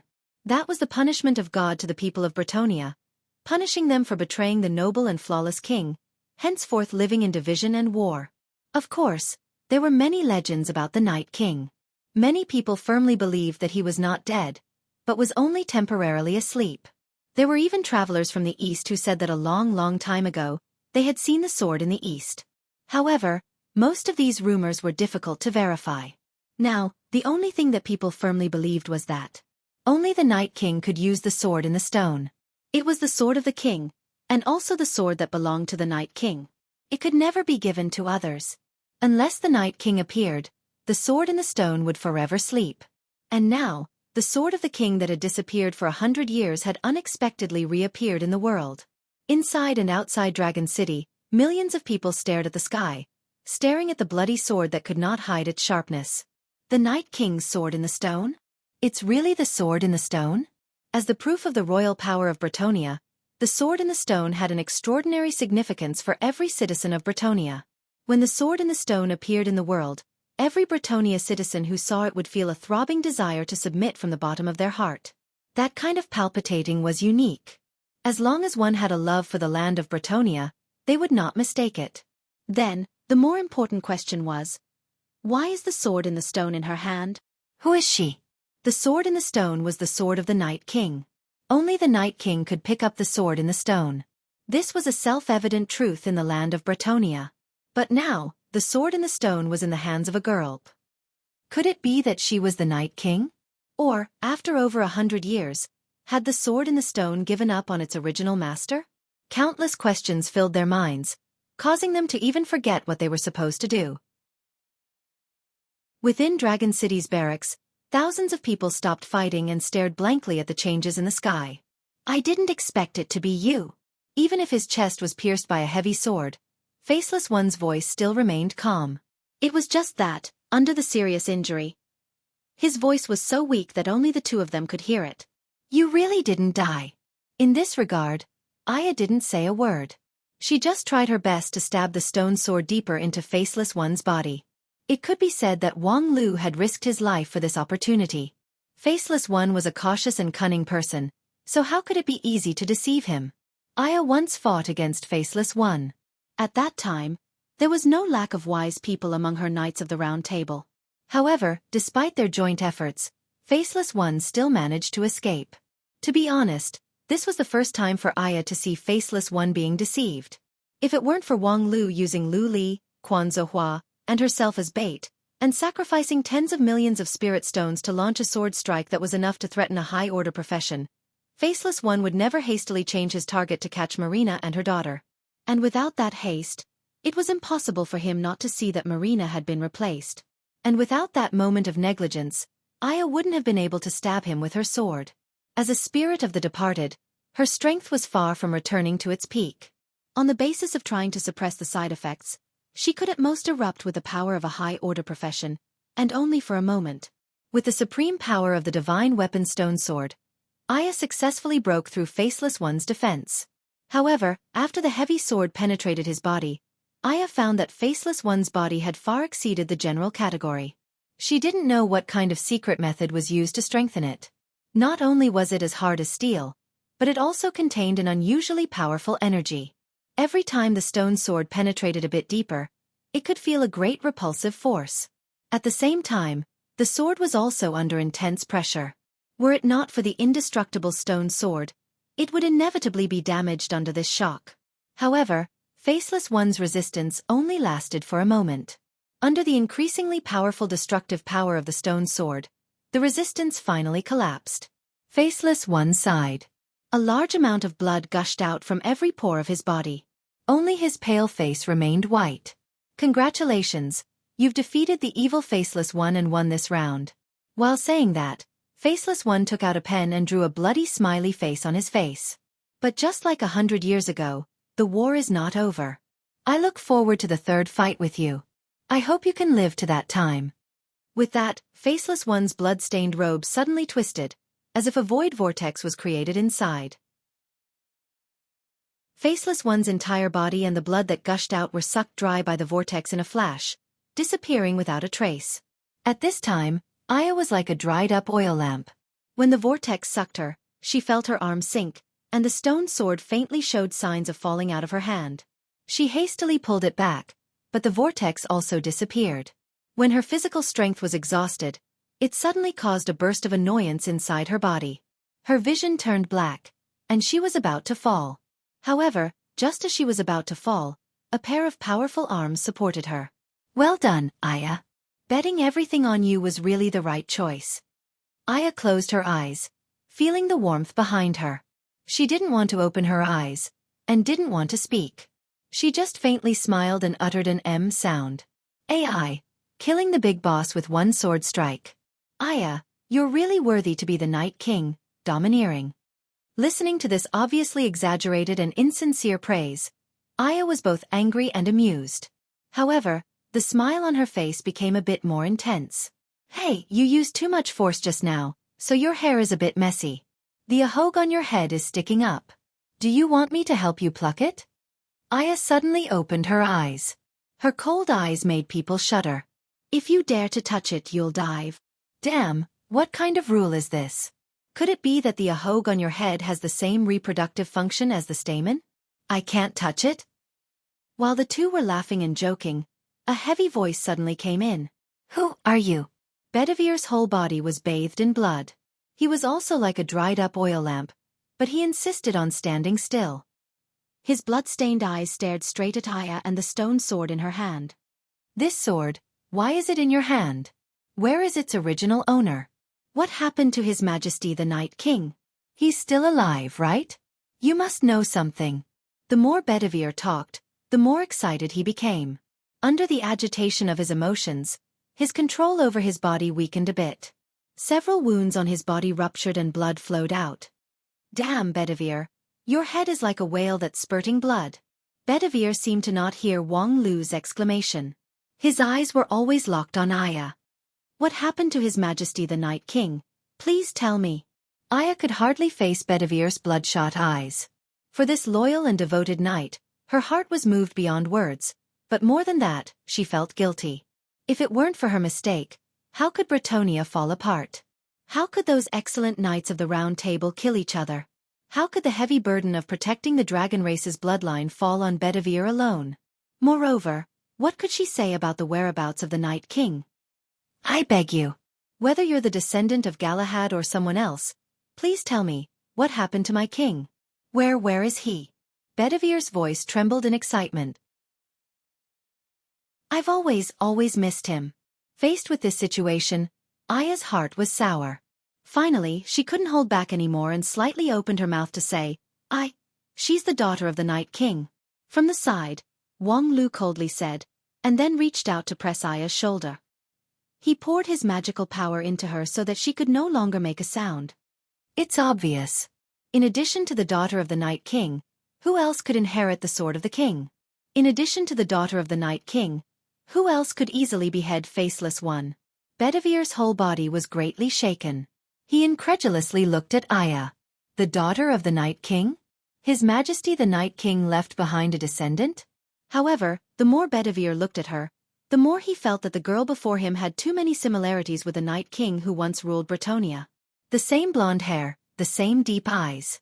Although the color of the pupils was different, the heroic spirit between her eyebrows was of the same origin. Then, the most important thing was her power. Although it was still immature compared to the legendary level power of the Night King, the essence was almost exactly the same.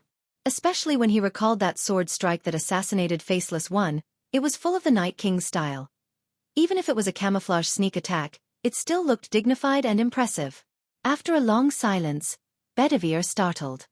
"Then, what about His Majesty the Night King?" Wang Lu coldly said. "So what if you know? Don't you think he's tired enough?" Upon hearing this, Bedivere was once again shocked. His mind suddenly returned to the time when he fought under the command of the Night King, back to the time when after endless glory and glory, there was a sharp turn and then a gloomy fall. After a long time, Bedivere's eyes were brimming with tears. "Yes, this subordinate is incompetent. I'm ashamed.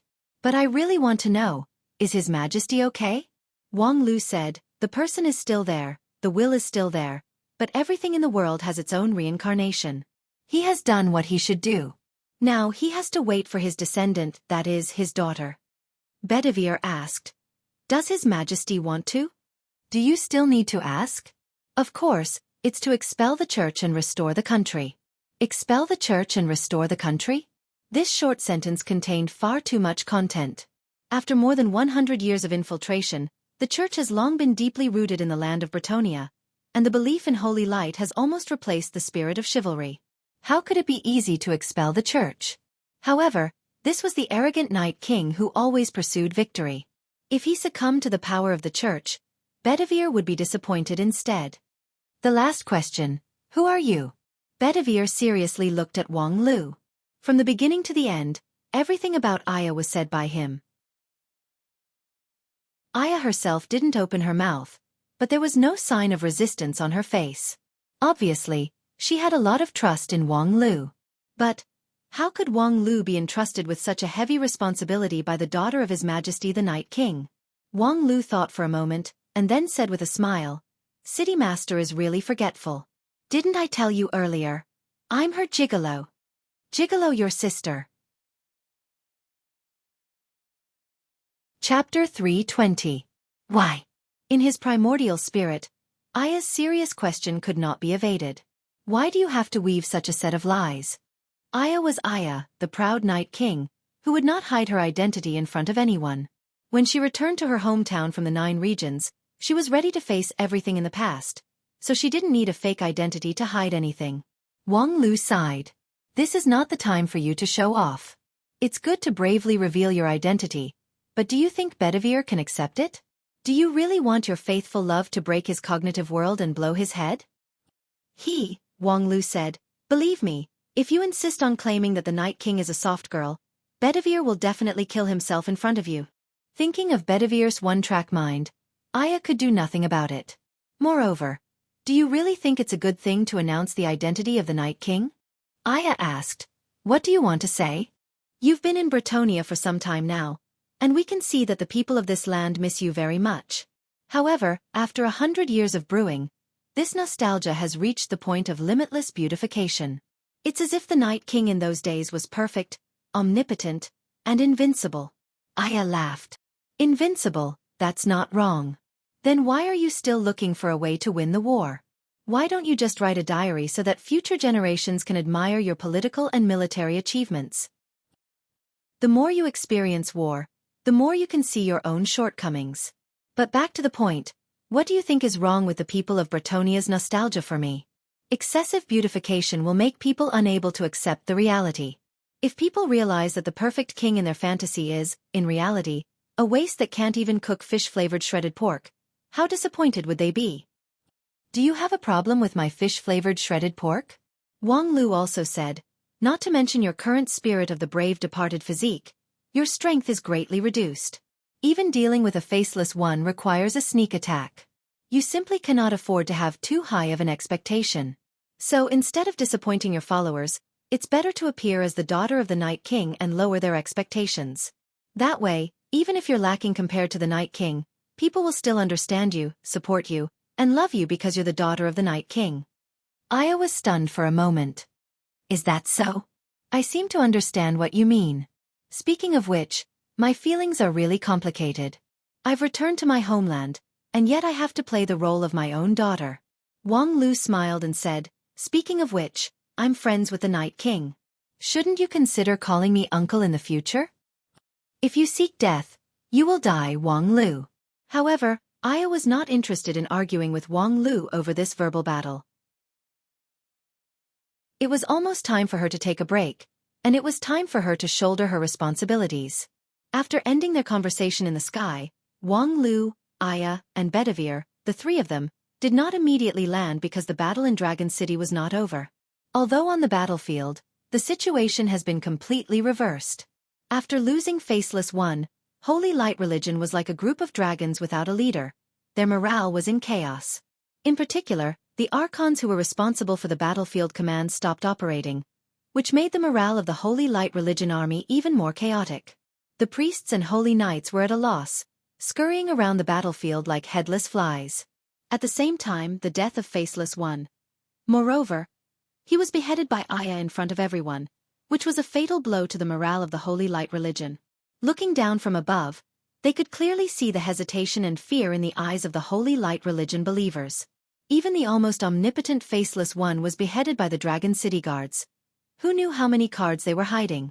And once a new situation occurred, who else could lead them out of the predicament? For decades, the Holy Light Religion in Dragon City mostly relied on the Archbishop Rowan.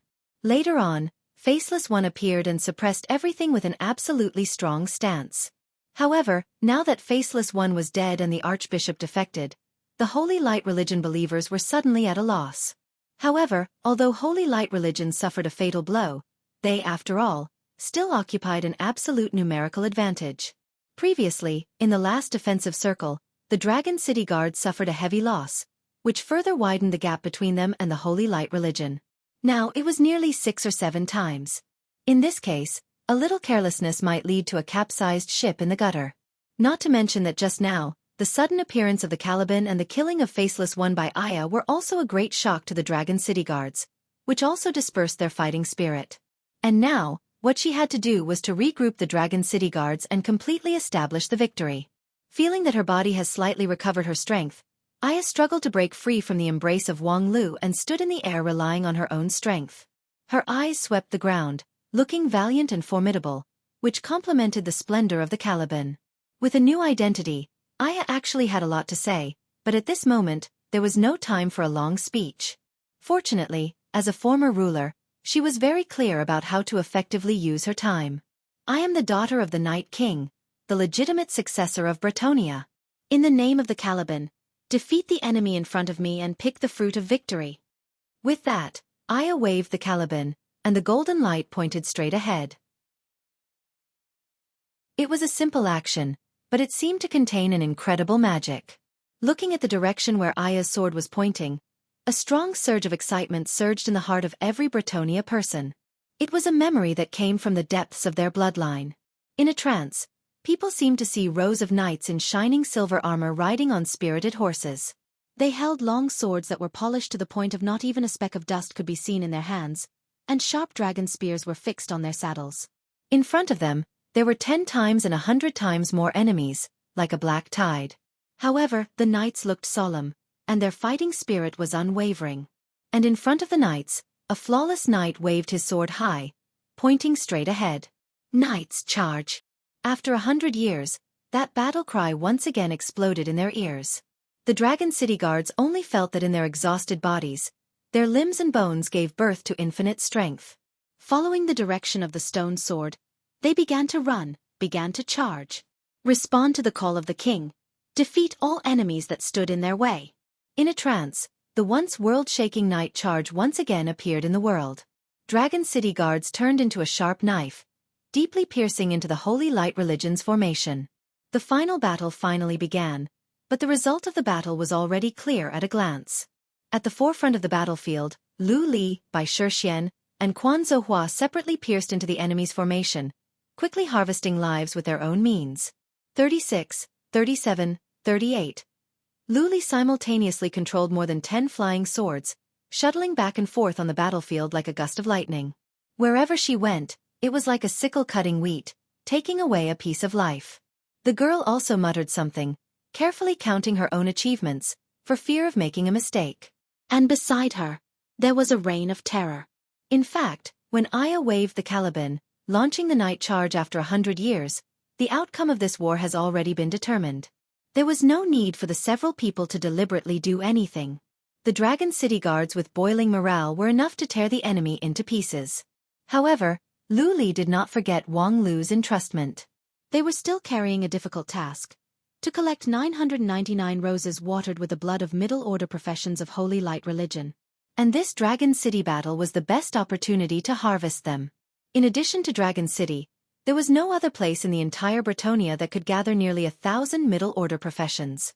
If they didn't kill them now, when would they? In terms of strength, Lu Li was not at the forefront in the Dragon City battlefield. However, in terms of the ability to kill in a chaotic battle, few could compare to her. The Holy Light Religion's morale completely collapsed under the successive blows. They scattered in all directions, without any resistance. Lu Li's high explosive and high mobility advantage was immediately brought into full play. In a moment, Lu Li almost killed her way through the Holy Light Religion's formation. More than 40 middle-order professions died under her sword. As for the rest of the low-order professions, they were countless. However, the girl just stood there for a moment, adjusted her breathing, and then once again turned into a rainbow light and began a new round of killing. According to her senior brother, this battle was the best opportunity to increase her achievement. Once she missed it, she didn't know when there would be a second time. Although the specific explanation was somewhat incomprehensible, Lu Li at least remembered the most critical point. If you kill 100 people, I will let you eat all the delicacies in Bretonia. With this sentence, Lu Li had endless motivation to act. In her eyes, the ones who were fleeing in panic were not the priests, holy knights, or the inquisitors, but the fragrant and delicious finger-sucking chicken. Well, that's a good mentality. While Lu Li was flying on her flying sword, a strange voice suddenly rang in her ears. While killing, your heart can actually be so calm.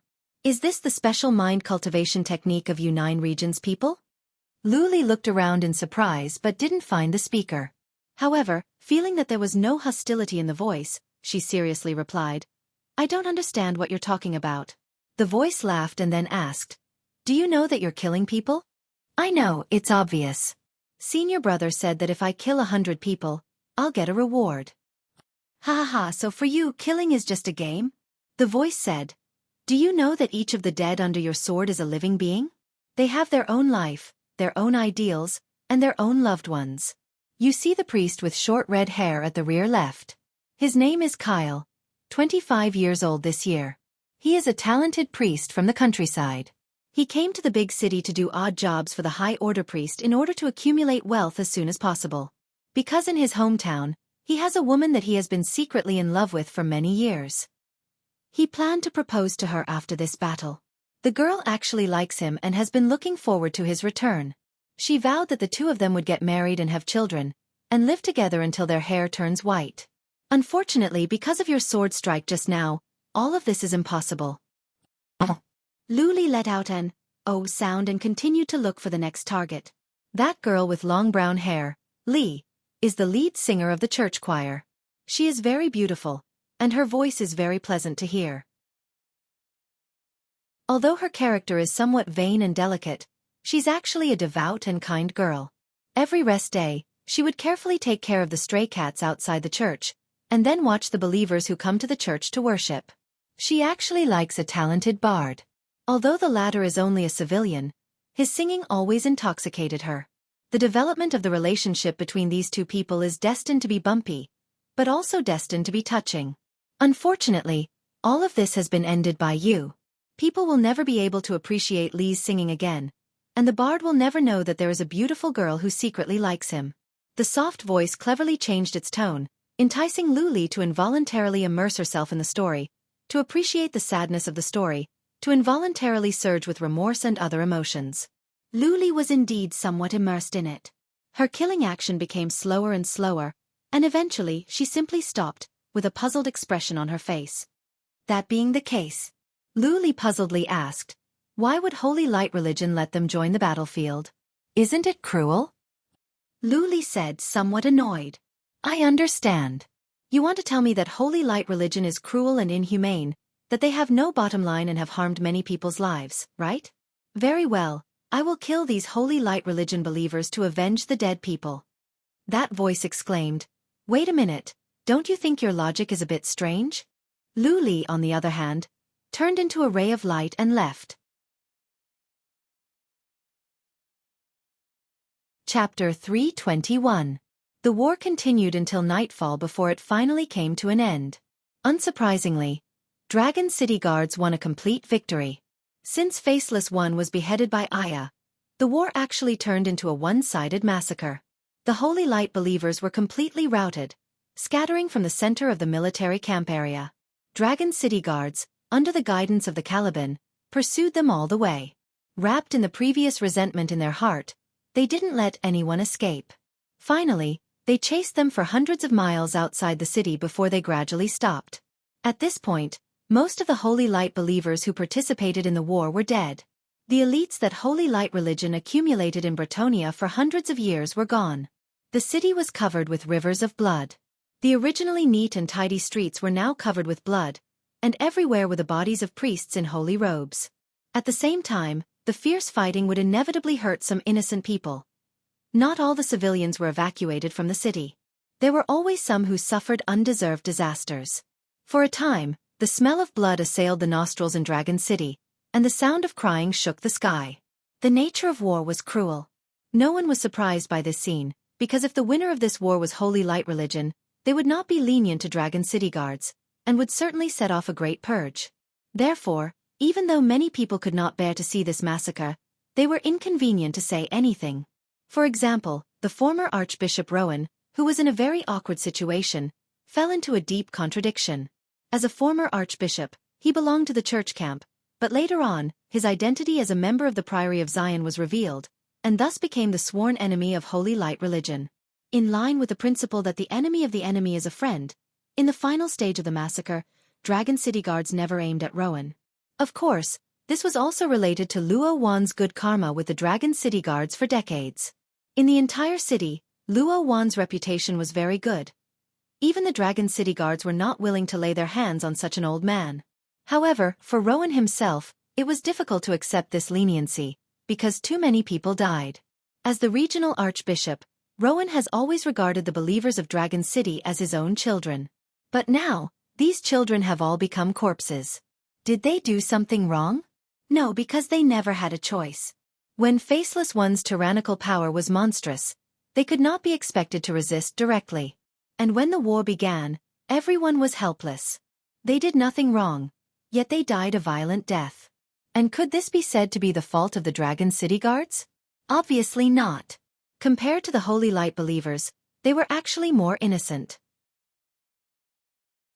The Holy Sword of Judgment fell from the sky, and then the Holy Light religion army surrounded the general barracks. From the beginning to the end, did the Dragon City Guards have a choice? Faceless One was naturally the main culprit, and he, as the Archbishop, failed to protect everyone, which was also a great dereliction of duty. What right did he have to continue living after such a dereliction of duty? In fact, Archbishop Rowan once thought of suicide. Although the doctrine of Holy Light religion strictly forbade this kind of behavior, in desperation, he had no choice. However, a certain young man who claimed to be the spokesperson of the Saintess found him and made him give up on the idea with just one sentence. Your life is no longer your own.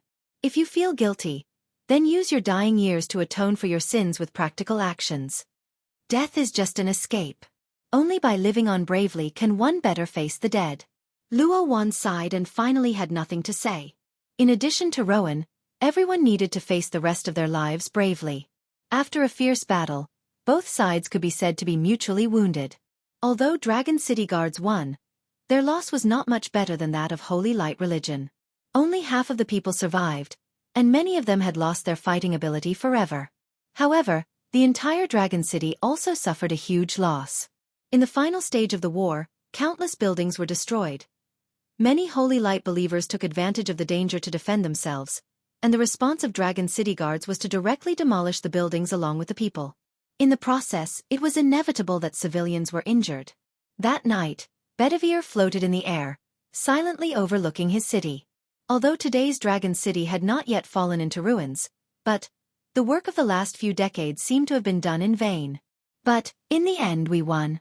Bedivere closed his eyes. This is a dreamlike victory. I never even thought about what to do next after this victory. Ha ha! A hearty laughter sounded beside Bedivere.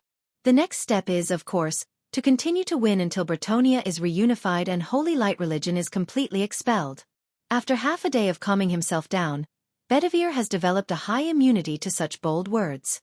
Not to mention that the person who spoke was not the monarch that he was determined to serve, but a mysterious 9 regions cultivator. Therefore, Bedivere didn't show too much respect. It's easy to say, but Holy Light religion will not easily give up. The next battle may break out at any time, and we only have a weary army. Looking around, we don't even have a single ally. This battle was indeed a miraculous victory, but the next situation was even more dangerous. The church has suffered a heavy loss that has never been seen in thousands of years, so how could they be willing to give up? Even if at this time they were in dire straits with the eastern city-states, they would certainly allocate their energy to deal with the rebellion in Dragon City. Compared to the ruins of Dragon City, which had almost no fighting power, Holy Light religion had much more abundant resources. After 100 years of operation, most of the forces in Bretonia have a connection with Holy Light religion. As long as they promised enough benefits, with the prestige and credibility of the #1 church in the continent, naturally, there would be people willing to be their pawn. Merely these jackals and wolves that might become the church's lackeys made Bedivere not dare to take them lightly. Moreover, Dragon City was too rich. Whether it was the equipment and ancient books for professions, or the gold and silver for ordinary people, Dragon City's accumulation was far beyond the reach of other cities. Now that both sides had suffered in the war, it was simply a naked temptation. Right now, if we are even a little bit careless, we will be attacked by a group, and we haven't even dealt with our own affairs. After a fierce battle, in addition to silently licking their wounds, Dragon City also had to face a critical problem: morale. In the previous day's fierce battle, Dragon City guards were basically united. Except for a few people who were coerced by Holy Light religion into defecting, most of them burst out with amazing cohesion. However, that was an instinctive response to seek self-preservation in a disaster. When the war was over and the crisis was lifted, the contradiction would inevitably be exposed. People could see the dangerous situation that Dragon City was facing. Right now, Dragon City guards could be said to have escaped from the jaws of death, but no one wanted to die again. Today's battle has repaid the favor of Dragon City for nurturing us. Next, do we need to continue to tie ourselves to Dragon City and wait for death? Yes, I just went out of the city to investigate, and there are already troops from other cities slowly gathering. Seriously, I don't think we can fight anymore. Such a voice quickly spread inside Dragon City, shaking the morale of the army. At the same time, for the ordinary people of Dragon City, this was also a restless night. Inside the city, the bloodstains had yet to disappear, and the murderous aura of Dragon City guards was still there. In the Cathedral of Holy Light religion, the light was dim. Outside the city, no one knew how many forces were eyeing them. Although the war was over, it could break out again at any time. The air inside the city was filled with a palpitating smell. And at this time, someone needed to come forward to stabilize the people's heart and suppress the situation. Aya stood on the square in the center of Dragon City. Under her feet, there was a tower that was pulled out of thin air by a spell, which allowed her to look down and have a panoramic view of the whole city. The bleak atmosphere inside Dragon City was also clear at a glance. In this regard, Aya just faintly opened her mouth, but her voice resounded inside and outside Dragon City. 150 years ago, it was also here that my father once led his own army to prepare for the final battle that was about to come. His opponent is the largest and last great lord of Bretonia. The savage lord has done many evil deeds, and the people are boiling with resentment. However, he colluded with foreign races, his power is monstrous, and his army is at its peak. But my father's army has just experienced 3 fierce battles, suffered heavy losses, and has become a weary army. The clear and piercingly cold voice was like the cold wind at night, which made people forget their troubles and focus their attention on the voice on the high platform, listening to the young girl's speech. At this time, people already knew the identity of the blonde girl, the daughter of the legendary Night King who died more than 100 years ago. Holding the stone sword, inheriting the will of the late king, the successor of Bretonia's royal power. These dazzling titles could not really appease people's hearts. In the face of an imminent crisis, the gradually forgotten king seemed pale and powerless. After all, she was just a seemingly fragile little girl.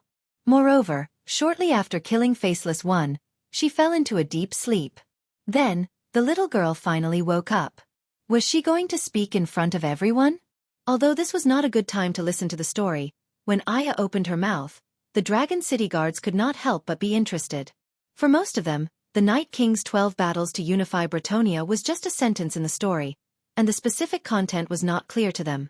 And in people's cognition, the invincible Night King naturally advanced triumphantly all the way, with no enemy under his command. However, at this time before the last battle, the Night King seemed to be in a desperate situation. In fact, the situation 150 years ago was indeed desperate. At that time, the Night King won 3 consecutive fierce battles to subdue Dragon City and led the army to rest in the city. At this time, the Savage Lord, who had always been entrenched in a corner of Bretonia, took advantage of the situation and proposed the condition of dividing the world equally. If the Night King did not agree, the Savage Lord's army would submerge Dragon City and eliminate the Night King. At that time, the number of available soldiers of the Night King was nearly 10 times that of the opponent. On the high platform, Aya was neither happy nor sad, narrating her own story from another perspective. That night, his camp was also filled with all kinds of voices. The spies of the desolate overlord who had infiltrated the camp were spreading fear.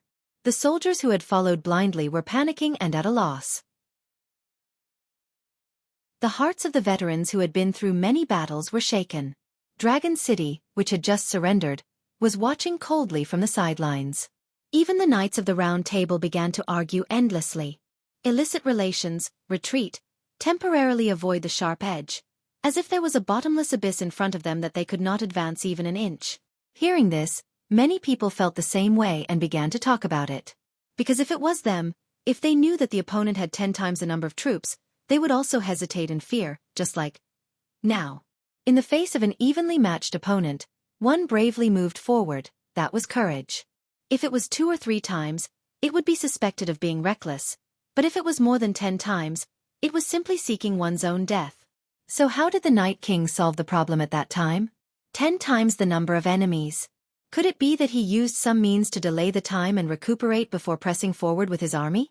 Although people were also very clear that with the Night King's character, he would never easily compromise with the enemy, let alone the Savage Lord who believed in evil and killed countless people. But what else could he do if he did not compromise? If the situation at that time was really as bad as Aya said, there would be no chance of winning in a frontal battle. Unconsciously, people were deeply attracted by Aya's short story and began to be immersed in it. Perhaps, this story was really too immersive. Looking at the countless pairs of vacant eyes under the high platform, Aya gently raised her head to hide her eyes filled with emotion. 150 years had passed, but everything seemed to have happened yesterday. The situation was exactly the same. After restraining the agitation in her heart, Aya slowly opened her mouth. Her voice carried a faint majesty that made people's hearts palpitate. Who are we? Are we stray dogs? Or are we scavenging vultures? Are we the cockroaches lurking in the sewers? Or are we the stooped mice in the dark? No, we are the proud lions, the warriors blessed by the Breton dragon clan, the Bretonia knights that will always stand in the land of glory. Our principles are unity, courage, unbending, and unwavering uprightness. We will never negotiate with the demons, and will never bow to the Savage Lord. Because if we abandon our code, we will betray all the friends who bless us and protect us. We will betray the comrades who paved the road to victory with their lives in the past war. Because we have promised them, and even promised ourselves, that we will always face forward, bravely move forward, even if there is a bottomless abyss under our feet. But my knights, do not be timid, do not despair, because under our feet is the glorious road to victory. We are the chosen masters of Bretonia. The brilliance of the Caliban guides us forward. The earth is our shield, the sky is our armor, and the wind, rain and thunder are our weapons. Knights, cross the abyss, and ahead is the endless smooth road. In Dragon City, Aya's cry continued to reverberate. As time went by, in the silence, it gradually turned into a low buzzing sound, stirring people's hearts. Even if the story has passed for 150 years, and today's Dragon City guards were not the faithful knights under the Night King, similar feelings continued to surge from the bottom of people's hearts. As the people of Bretonia, there would always be similar elements flowing in their blood. That was the thirst for glory. Once upon a time, the development of holy light religion in Bretonia was in full swing. A large number of foreign priests and holy knights poured in to abuse their power, yet they still received the forbearance of the people of Bretonnia. After the Night King left, the people subconsciously wanted to find something to fill the void. However, it was not until this time that people found out that although Holy Light religion was more powerful, larger in scale, and also had its own light, but compared to the shining light of the Night King, it was nothing. The spirit of disregarding everything for the code in their heart was the glory that they truly yearned for. For this, they did not hesitate to die. Of course, 150 years later, even if people were not familiar with the history, they knew that the result of that battle was the victory of the Night King. The heroic sacrifice of the knights was not in vain, in exchange for an unprecedented high degree of unity in Bretonnia. However, people were still impatient to hear Aya's story. In that battle, my father took the lead. The Caliban crushed the 8 great witch doctors of the savage tribe and beheaded the savage lord. The morale of the Knights of the Round Table was like a rainbow as they broke through the enemy's formation with irresistible force. The battle lasted for 3 days and 3 nights. The knights burned their life and soul to persist until the last moment, killing the enemy that was 10 times their number. 3 days later, the whole army cheered heartily to celebrate the victory. Under the high platform, there were countless pairs of shining eyes. Standing on the high platform, Aya has clearly felt that the city seemed to be ignited with a raging flame. Therefore, she held up the Caliban, and a golden beam of light soared into the sky, illuminating the dragon city as if it was daytime. 150 years ago, my father used the Caliban to cut through the endless darkness and despair, establishing an unprecedented feat in Bretonnia. Today, the Caliban is still guiding us on the road to victory. At this moment, I can clearly hear the cry of the Caliban. Victory is in front, and will always be in front. The darkness around us is not our destination. The last bit of afterglow in the city is not our destination. Our destination is only to go all the way forward, cutting our way through the thistles and thorns, cutting our way to the light. Some people ask, what is in front? What are we going to fight for? The warriors of 150 years ago, even in the deepest and most desperate situation, still have a clear and firm belief. They believe in the spirit of chivalry, believe that Bretonnia will definitely move toward unification and prosperity. And now, in the face of the fragmented country, in the face of the aggressive invasion of Holy Light religion, I want to say, this is the abyss that we have to cross, this is the powerful enemy that we are about to face. I am the daughter of the Night King, and my heart adheres to the same belief as the previous Night King. I firmly believe that this land is the land of Bretonnia, the land of chivalry. Aya's voice was like a gale, like a tsunami. Her impassioned emotion swept through everyone's heart. In the name of the Caliban, I declare that the war for the restoration of Bretonnia begins here. Anything that stands in the way of this road will be crushed. We will step on the ladder of victory to reach the shore of eternal glory. Long live Bretonnia! Long live Bretonnia!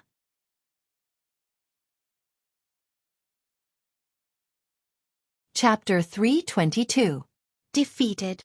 In the Holy City, a golden red-robed Holy One listened to the news reported by his subordinate in disbelief.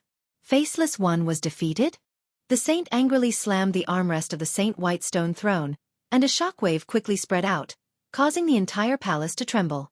In the face of the wrath of a legendary-level Holy One, his subordinate was drenched in cold sweat, but he insisted on reporting the complete news. Yes, everyone present saw that Faceless One was assassinated by a mysterious girl. The weapon she used is suspected to be Bretonnia's divine weapon Sword in the Stone. Sword in the Stone? The Holy One was stunned, and then somewhat bewildered. How could it be Sword in the Stone? That's clearly... Forget it. You go and report the news to the Prophet Holy One. Be sure to ask for his opinion. No need, I already know. While speaking, another golden red-robed Holy One walked into the hall. As his footsteps fell, the tremor of the hall also stabilized. Don't panic, the failure of Faceless One is not a bad thing for us. This new saint had the prophecy technique, which was envied by everyone in the church. He could see into the future, and his position was the most respected among the 5 legendary saints. Seeing him coming, the master of the hall hurriedly got up and saluted. What advice does the prophet have? The Prophet Holy One said, the failure of Faceless One lies in the variable. When I sent him, I thought that the only opponent would be Bedivere. Even if Rowan and Marina rebelled, he could still suppress them. Unexpectedly, There was a sudden change in Dragon City. Whether it was the girl with the sword in the stone or the 9 regions people around her, they were all variables that I didn't foresee. However, the appearance of this variable made my dream even clearer, and I was finally able to confirm the identity of that black dragon. The black dragon in the Prophet Holy One's dream was the nightmare that had been hovering over Holy Light religion for hundreds of years. At this time, the Prophet Holy One said that the identity of the black dragon had been determined, which immediately made people ecstatic. It's already determined? Then, it's the girl who assassinated Faceless One, the one who claimed to be the daughter of the Night King. It's her? Humph, that's just the right time to catch all of them in one fell swoop. This matter is of great importance, so why don't you and I take action personally? We can't give them any breathing room. The Prophet said, that's exactly why I'm here. Apart from you and me, there's also, before he could finish speaking, a servant suddenly ran in from outside the hall. He looked panicked and lost his composure. The hall master said angrily, "What is this?" The servant fell to his knees. "My apologies, Lord Saint. But I just received urgent news that the Eastern Front is in a state of emergency." A group of people from the knowledge capital of the 9 Regions Alliance, Agma, and the Eastern City-States have come to the Holy City. What? For Holy Light religion, the Eastern City-States Alliance has always been a thorn in their side. With the frequent exchange between the Eastern and Western continents, the development of the Eastern continent has become more and more rapid. Because of this, not long ago, they had deliberately used spies to create conflict between the two sides. Unexpectedly, the result was that the two sides had become united against a common enemy. The Prophet Saint was also greatly shocked. Among the 5 legendary saints, he firmly supported provoking the relationship between the 9 states and the Eastern City-States, because in the prophecy, there was no possibility of an alliance between the two. It was even more impossible for them to ally with the City of Knowledge, Agma, to attack the Holy City. Prophet. The Hallmaster was stunned. The Prophet closed his eyes and pondered for a moment. The Holy City is the foundation of the Church. The Dragon of Annihilation is still not strong enough. Let's put it aside for now and solve the immediate crisis. However, we can't completely let it go. I think we can call back the Holy Knights who guard the western checkpoint. Then we can mobilize the local forces in Bretonia to attack. With the remaining strength of Dragon City after the war, there is no possibility of escape. At that time, even if we can't destroy the Night King and the Sword in the Stone, we can destroy their foundation and make them become stray dogs, so that they will no longer be a threat in the future. However, if the Sword in the Stone is the real deal, humph, the mistake of the Savage Lord 150 years ago? At that time, the Savage Lord was defeated and died with 10 times the number of troops, becoming a stepping stone for the Night King to reach the peak. We can send out 20 times the number of troops. Now, there are only 2,000 or 3,000 usable soldiers in Dragon City. If we transfer some of the knights from the western region, plus the surrounding forces, with a core of 100,000 professionals, it will be enough to crush Dragon City. No matter how sharp the Sword in the Stone is, can it kill all 100,000 people? Okay, I understand. In the western part of the continent, at the entrance to the Savage Land stood a heavily fortified fortress. The illustrious Bloodlust Holy Knights were stationed here. This huge legion of more than 30,000 professionals isolated all the creatures in the Savage Land from the continent. It could be said that they were the guardian of the western part of the continent. It was also because of this merit that Holy Light religion was able to firmly stabilize its position as the #1 religion in the continent. Because the duty of guarding the border was too important, the Bloodlust Holy Knights were almost never mobilized. The Holy Knights have been here for generations, so they have been deeply rooted. With the Cold Wind Fortress as the core, they even gradually spread out into a small city. Many of the villagers who once lived nearby chose to rely on the protection of the Bloodlust Holy Knights. In exchange, they would also supplement the Bloodlust Holy Knights with daily necessities. At the same time, there were also some naturalized barbarian tribes who settled here, which the Bloodlust Holy Knights did not stop. In recent decades, the Bloodlust Holy Knights did not have many combat missions, and the life in the small cities around the fortress seemed comfortable. The training and actual combat of the core members of the Bloodlust Holy Knights were concentrated in the west of the fortress and the border, which ordinary people could not see. They only felt that the decades of overall peace seemed eternal. However, on this morning, the sleeping people suddenly woke up. They felt that the earth was gently shaking and the sound of metal collision was continuous. Occasionally, it was mixed with a thick roar of command. The peaceful small city was shrouded in a layer of chilling haze. No one who lived here was completely unfamiliar with the war. The familiar atmosphere suddenly woke them up. Is the war coming? In the middle of the small city was a spacious road, which was the road that the army of the Cold Wind Fortress used to travel inland. Although for decades, the Bloodlust Holy Knights rarely used that road.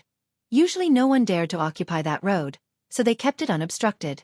However, at this time, people were surprised to see that the spacious road has been filled with dense crowds. The heavily armed Bloodlust Holy Knights neatly came out of the fortress and headed toward the eastern direction. At a glance, there were no less than 1,000 people. The follow-up troops were endless. For decades, it was not uncommon for Holy Light religion to mobilize the Bloodlust Holy Knights on a small scale. However, they only mobilized dozens or hundreds of people at a time. This kind of large-scale movement of thousands of people had never happened before. What exactly happened in the eastern region? General, in one night, we mobilized 20,000 troops and more than 5,000 professions. Isn't this action too hasty? In the middle of the army, two knights with particularly bright armor whispered to each other. One of them was the commander of this expeditionary force, one of the deputy heads of the Bloodlust Holy Knights. The other one was the deputy commander of this expedition. The Holy City has issued an urgent summon, requiring the knights to rush to Bretonnia within 5 days at all costs, and join forces with the local forces to besiege Dragon City. Therefore, even if it's hasty, there's nothing we can do. Local forces. A bunch of motley crew. It's already fortunate that they don't drag us down. I'm afraid we still have to make our move. Dragon City is a formidable enemy. Don't worry too much. Previously, Dragon City has experienced a holy war. More than half of the casualties are left, leaving only a group of defeated soldiers. Moreover, although those motley crew can't be controlled, they still have the numerical advantage. According to the information sent by the Church can now mobilize nearly 100,000 professions. Although most of them are only low-level professions, when used correctly, they are still a force that can't be taken lightly. Unfortunately, the production of radiant archons can't keep up. Otherwise, if we use thousands of archons to control them and have them charge fearlessly, we won't even need to do anything. Don't think too much. When the time comes, we might have to rush to the forefront. However, if we're only facing a weary army, one attack should be able to destroy their front line. At that time, let those motley crew follow behind and wipe out the enemy. One battle can end the overall situation.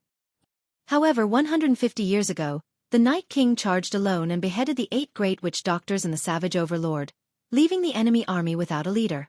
We must not repeat the same mistake. Rest assured, no one will be stupid enough to face the enemy head-on. The two commanders and deputy commanders talked while walking. During the march, they gradually outlined the next tactical framework. For the next war they were full of confidence. Compared to the so-called Dragon City Guards who had been castrated by Holy Light religion for 100 years in Bretonnia, these warriors in the western border who had been honed in countless actual combat could probably fight against 10 enemies. 5 days later, the Bloodlust Holy Knights crossed thousands of mountains and rivers at an incredible speed and appeared on the land of Bretonnia. During the march, the Holy Knights could clearly feel the unusually oppressive atmosphere in the land of Bretonnia, as if a storm was coming. The deputy commander of the Holy Knights pinched his nose and impatiently said, "There's a unique stench of lizards." Sure enough, in the face of disaster, the reaction of insects is the most sensitive. After this war, Bretonnia must undergo a great purification, and I don't know how many people will die. The commander said, "It doesn't matter how many of these shallow heretics die. Holy Light religion has been here for more than 100 years, yet they haven't developed many devout believers, yet they still have to transfer people from other places to colonize. What a joke. I think this whole land has been polluted by heretical beliefs. Instead of developing believers here, it's better to turn it into a barren land, just like the wilderness." Unfortunately, Bretonnia is located in the hinterland of the continent, so large-scale purification is not realistic. However, as long as the last resistance force is eliminated, although this land is vast, it would still be at the mercy of others. The commander nodded. That's right, The purpose of our trip is also this. Look, not far ahead is Dragon City. But, why are there so many people outside the city? The deputy commander of the Holy Knights, the deputy commander of the expeditionary force, was an advanced high-order profession with amazing eyesight. He could see the situation outside Dragon City from far away. This city that had just ended the Holy War was now tightly surrounded by hundreds of thousands of troops. Those troops came from hundreds of forces around Dragon City, each with different flags. Although the two sides did not fight each other, the atmosphere of the confrontation between the two armies was so oppressive that people could not breathe. The strength of the deputy commander was not much different, so he quickly saw the situation and could not help but laugh. These dogs are really diligent. In just 5 days, there are already so many people who responded to the call of Holy City to participate in the battle to destroy Dragon City. It seems like after 100 years, the influence of the Night King has completely disappeared. Humph, of course it's impossible. If it weren't for the Night King haunting us, how could the faith of our holy light religion not be spread? It's just that, anyone with a brain should know what would happen if they follow an inexplicable little girl and become the enemy of holy light religion. As for survival, it's a biological instinct. The deputy commander said with a smile, "General is right. These hundreds of thousands of troops that gathered were not elite troops full of fighting spirit. They were just a group of jackals and wild dogs. These hundreds of thousands of people besieged the city but did not dare to launch an attack. They had to wait for the arrival of the bloodlust Holy Knights." In the eyes of the Holy Knight commander, such a motley army was like mud under the soles of his shoes. However, even though he despised them in his heart, after the war, these hundreds of thousands of people were still an indispensable help. In particular, among them, there were more than 100,000 people with professions. Although most of them were barely stuck on the edge of professions, with such a large number, if used properly, they could play a miraculous effect. According to the news from Holy City, among these hundreds of thousands of people, there were 3 leading forces.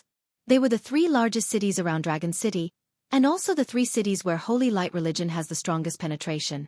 Now that they have received the edict from Holy Light religion, the 3 city masters personally led the army to fight. Similarly, according to the news from Holy City, as long as the Holy Knights pacified and controlled these 3 forces, the remaining hundreds of thousands of people would naturally respond to the call.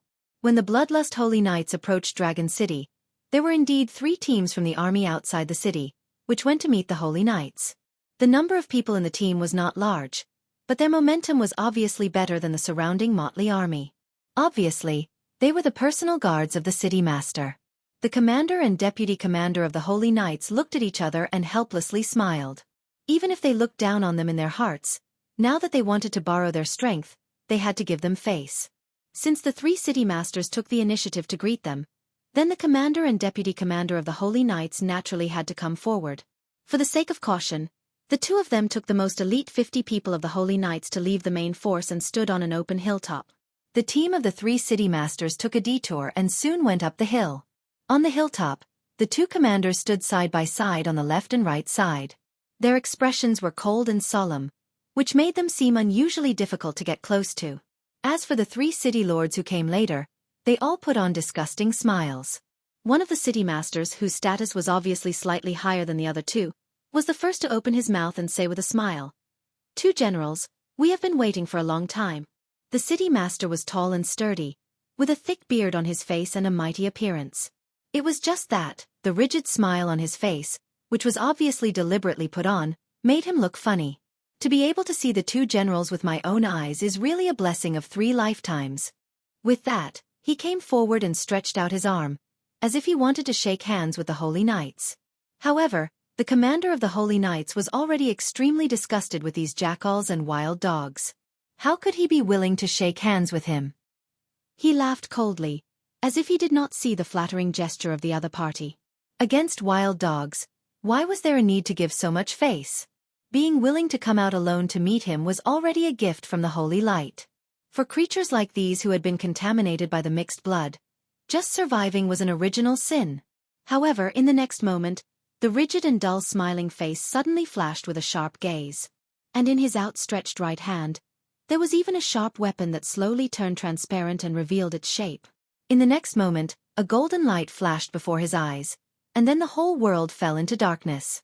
At the same time, The holy knights present were horrified to see their commander's head fly high up into the air, their eyes still filled with disbelief.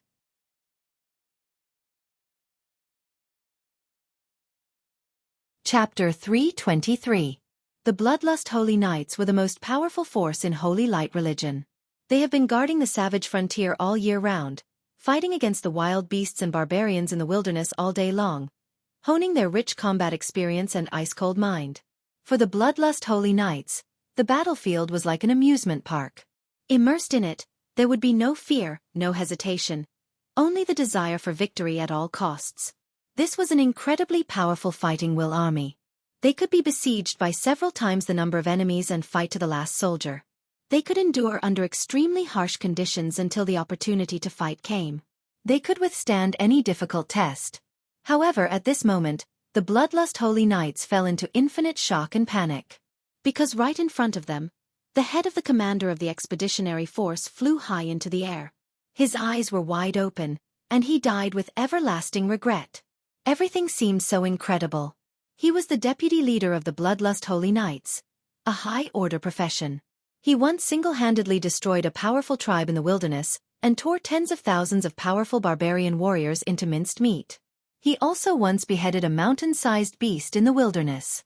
He had a body of steel, so even a strand of his hair was indestructible. Because of this, he could stand out from the thousands of people and win the throne of the deputy leader of the Bloodlust Holy Knights. He was appointed as the commander of the expeditionary force, responsible for the crusade to decide the fate of Bretonia. However, just a moment ago, he was still proudly waiting for the wild dogs to lick his boots. The next moment, his head was separated from his body, and he died with everlasting regret. The one who beheaded him was the leader of the 3 city lords who came to surrender. A moment ago, that city lord had a smile on his face, bent down and reached out his hand. The next moment, a heavy sword appeared in his hand. His hand moved like lightning, and he beheaded the head. It was so fast that no one could react. The head flew up, and the beheader's figure began to twist and change. The tall and sturdy warrior rapidly shrank, and the rock-like figure gradually turned into a gentle and charming woman. His thick beard and hair turned into soft and shiny golden hair. His pair of dark green eyes were without joy or sorrow, and the heavy sword in his hand flashed with dazzling light. No Bretonia person would mistake that heavy sword, and anyone who had prepared for the Bretonia campaign in advance would not mistake that cold face. The sword in the stone and its master, the new generation Night King Aya. Just as Aya resolutely beheaded the head, the 2 city lords next to her also made their move. One of them lifted the heavy cloak and hood with one hand, revealing a steel-like determined face. The other hand, like a spear, pierced the deputy commander's heart, and then the arm ignited with an inextinguishable flame, burning the corpse. The other city lord also changed his figure, from a tall and sturdy man, into a graceful girl. 12 rainbow lights flew out from the girl's sleeves and danced in the air, leaving trails of different colors. As they spun, they combined into gorgeous rainbow petals. In the blink of an eye, the elite holy knights on the hilltop were all killed by this deadly rainbow flower. These 2 people were the elite holy knights on peak. And these 2 were naturally beasts. The 2 were Saint's sword. Together with Aya, they pretended to be city lords who surrendered to the holy knights and lured out the commander and deputy commander of the holy knights. Then, with their full strength, they caught all the high-level people in one fell swoop. Together with Aya, they pretended to be the defecting city lord and lured the deputy commander of the holy knight regiment out. Then, with their full strength, in the twinkling of an eye, these high-level holy knights were wiped out. Knights, charge with me! Outside Dragon City, hundreds of thousands of soldiers shouted in unison. Their voices shook the sky. Hundreds of thousands of people, like a tsunami, followed Aya's sword in the stone. In the face of the surging army, especially the Night King who took the lead with her shining sword in the stone, the bloodthirsty holy knights were like a group of dragons without a leader. Their hearts were at a loss. When their eyes came into contact with the light of the sword in the stone, the knights in the front subconsciously retreated. This was perhaps the first time in a long time that the bloodthirsty holy knights were so strongly shaken. What exactly happened? How could the situation suddenly become like this? Without much time to think, the knights in the front row have officially confronted the enemy. In front of them, they held up their thick shields. The mysterious holy runes on the shields were as smooth as a mirror, and each shield was enough to withstand the impact of a furious giant elephant. And the rows of shields were connected, like a moving wall, indestructible. Even though they were like a group of dragons without a leader, the holy knights still played their due strength. Unfortunately, in front of the endless waves, a brief flash was meaningless. Not to mention that in front of the waves, there was an invincible sword. Ha! Along with a thunderous roar, Aya swung the sword in the stone with all her strength. The sword light pointed, and a crack that was more than 10 meters wide and dozens of miles long burst open. Like the bloody mouth of a giant beast, it instantly swallowed hundreds of bloodthirsty holy knights. The defensive formation that the holy knights hastily laid out was also gone. Knights charge! The waves came, and the last reef was submerged in the darkness. Why did the rabble that gathered like wild dogs suddenly change sides and cooperate with Dragon City to fight against Holy Light Religion? This matter could be traced back to 5 days ago. Dragon City had just ended the cruel Holy War, and the Night King made her first public speech, which was inspiring. That night, under the dim light of the night, the noise of Dragon City shook the sky. Outside the city, countless pairs of bewildered eyes stared at the slightly trembling city. The vigorous eruption of energy in the city was like a substance, making it difficult for people to look straight at it. At this time, even though everyone knew that the guards in Dragon City were just a tired army, unable to fight again, but no one dared to face the soaring momentum. Aya's speech in the city spread far outside the city. Everyone knew that 150 years ago, there was a monstrous and powerful savage overlord who tried to go head-to-head with the Night King. As a result, he became a stepping stone for the Night King to unify the country. Compared to the desolate wild lord, what were they? They could barely be regarded as the savage lord's pawn. It was not easy to take advantage of the Night King's descendant. At this time, provoking the opponent was simply courting death. However, could they just sit back and relax? The daughter of the Night King wanted to restore Bretonia and unify the whole country. As an independent force, they would inevitably be involved in this storm. However, in most people's hearts, they didn't have much rejection for this. Because compared to a fragmented and chaotic world, what was wrong with a unified country? At least, if the Night King was still in power, how could he allow Holy Light Religion to abuse their power and exploit the people? Among the people present, there was no one who had not been oppressed by Holy Light Religion. This organization, which loved to expand, implemented a colonial policy toward Bretonia. They transferred the resources of other cities to Bretonia, established their forces in the major cities, and then used various means to exclude the local rulers. Even Dragon City, an old and powerful city with the Knight of the Round Table, Bedivere, was suppressed by Holy Light Religion to the point that it was difficult to breathe, not to mention the situation in other places. Unfortunately, since the disappearance of the Night King, no one has been able to lead the people to effectively resist Holy Light Religion. The few who resisted were also annihilated at the first moment. Thus, people could only helplessly watch the country being torn apart and the people being oppressed by the Holy Light Religion. Until this time, a ray of light appeared in front of people. Viscount Riddell, what do you think we should do next? Outside Dragon City, the chief magician of Blue Tile City asked.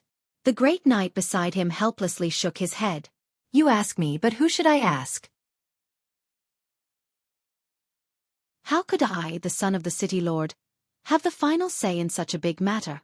The magician refused to let it go and asked, What do you think? The great knight was silent for a moment. Seeing that there was no one around, he felt a bit more at ease. Although the reputation of the magician in front of him was not very good, after getting along with him for half a day, he felt that the reputation might not necessarily be believed. Not to mention that Riddell City and Blue Tile City were far apart, and there was no conflict of interest between them, so there was no harm in speaking frankly. Personally speaking, I am a knight, and I believe in the Knight's Code. And the Night King, even though he has passed away, is still the Lord that I serve in my heart. Can you understand that? The magician sighed. Don't forget, I used to be a knight, so why can't I understand your idea? In this land, it's not easy to find a knight who doesn't believe in the Night King. So when I saw the sword in the stone reappear in the world and heard that lady's speech, I actually wanted to immediately fly there and follow her. Unfortunately, I can't do as I please. The magician said with a smile, You're the son of the city master, so of course, you have more concerns than others. If it were me, I would have already run to pledge my allegiance. Unfortunately, I've become a magician, and my reputation is not good, so I probably won't be welcomed by the new Night King, ha ha ha. The Great Knight naturally wouldn't take the magician's word seriously, but he still said, this new Night King's appearance is too sudden. In addition to her questionable identity, she, after all, lacks a foundation in Bretonia. She wants to restore her country and expel Holy Light religion, so she must borrow all the power that she can borrow.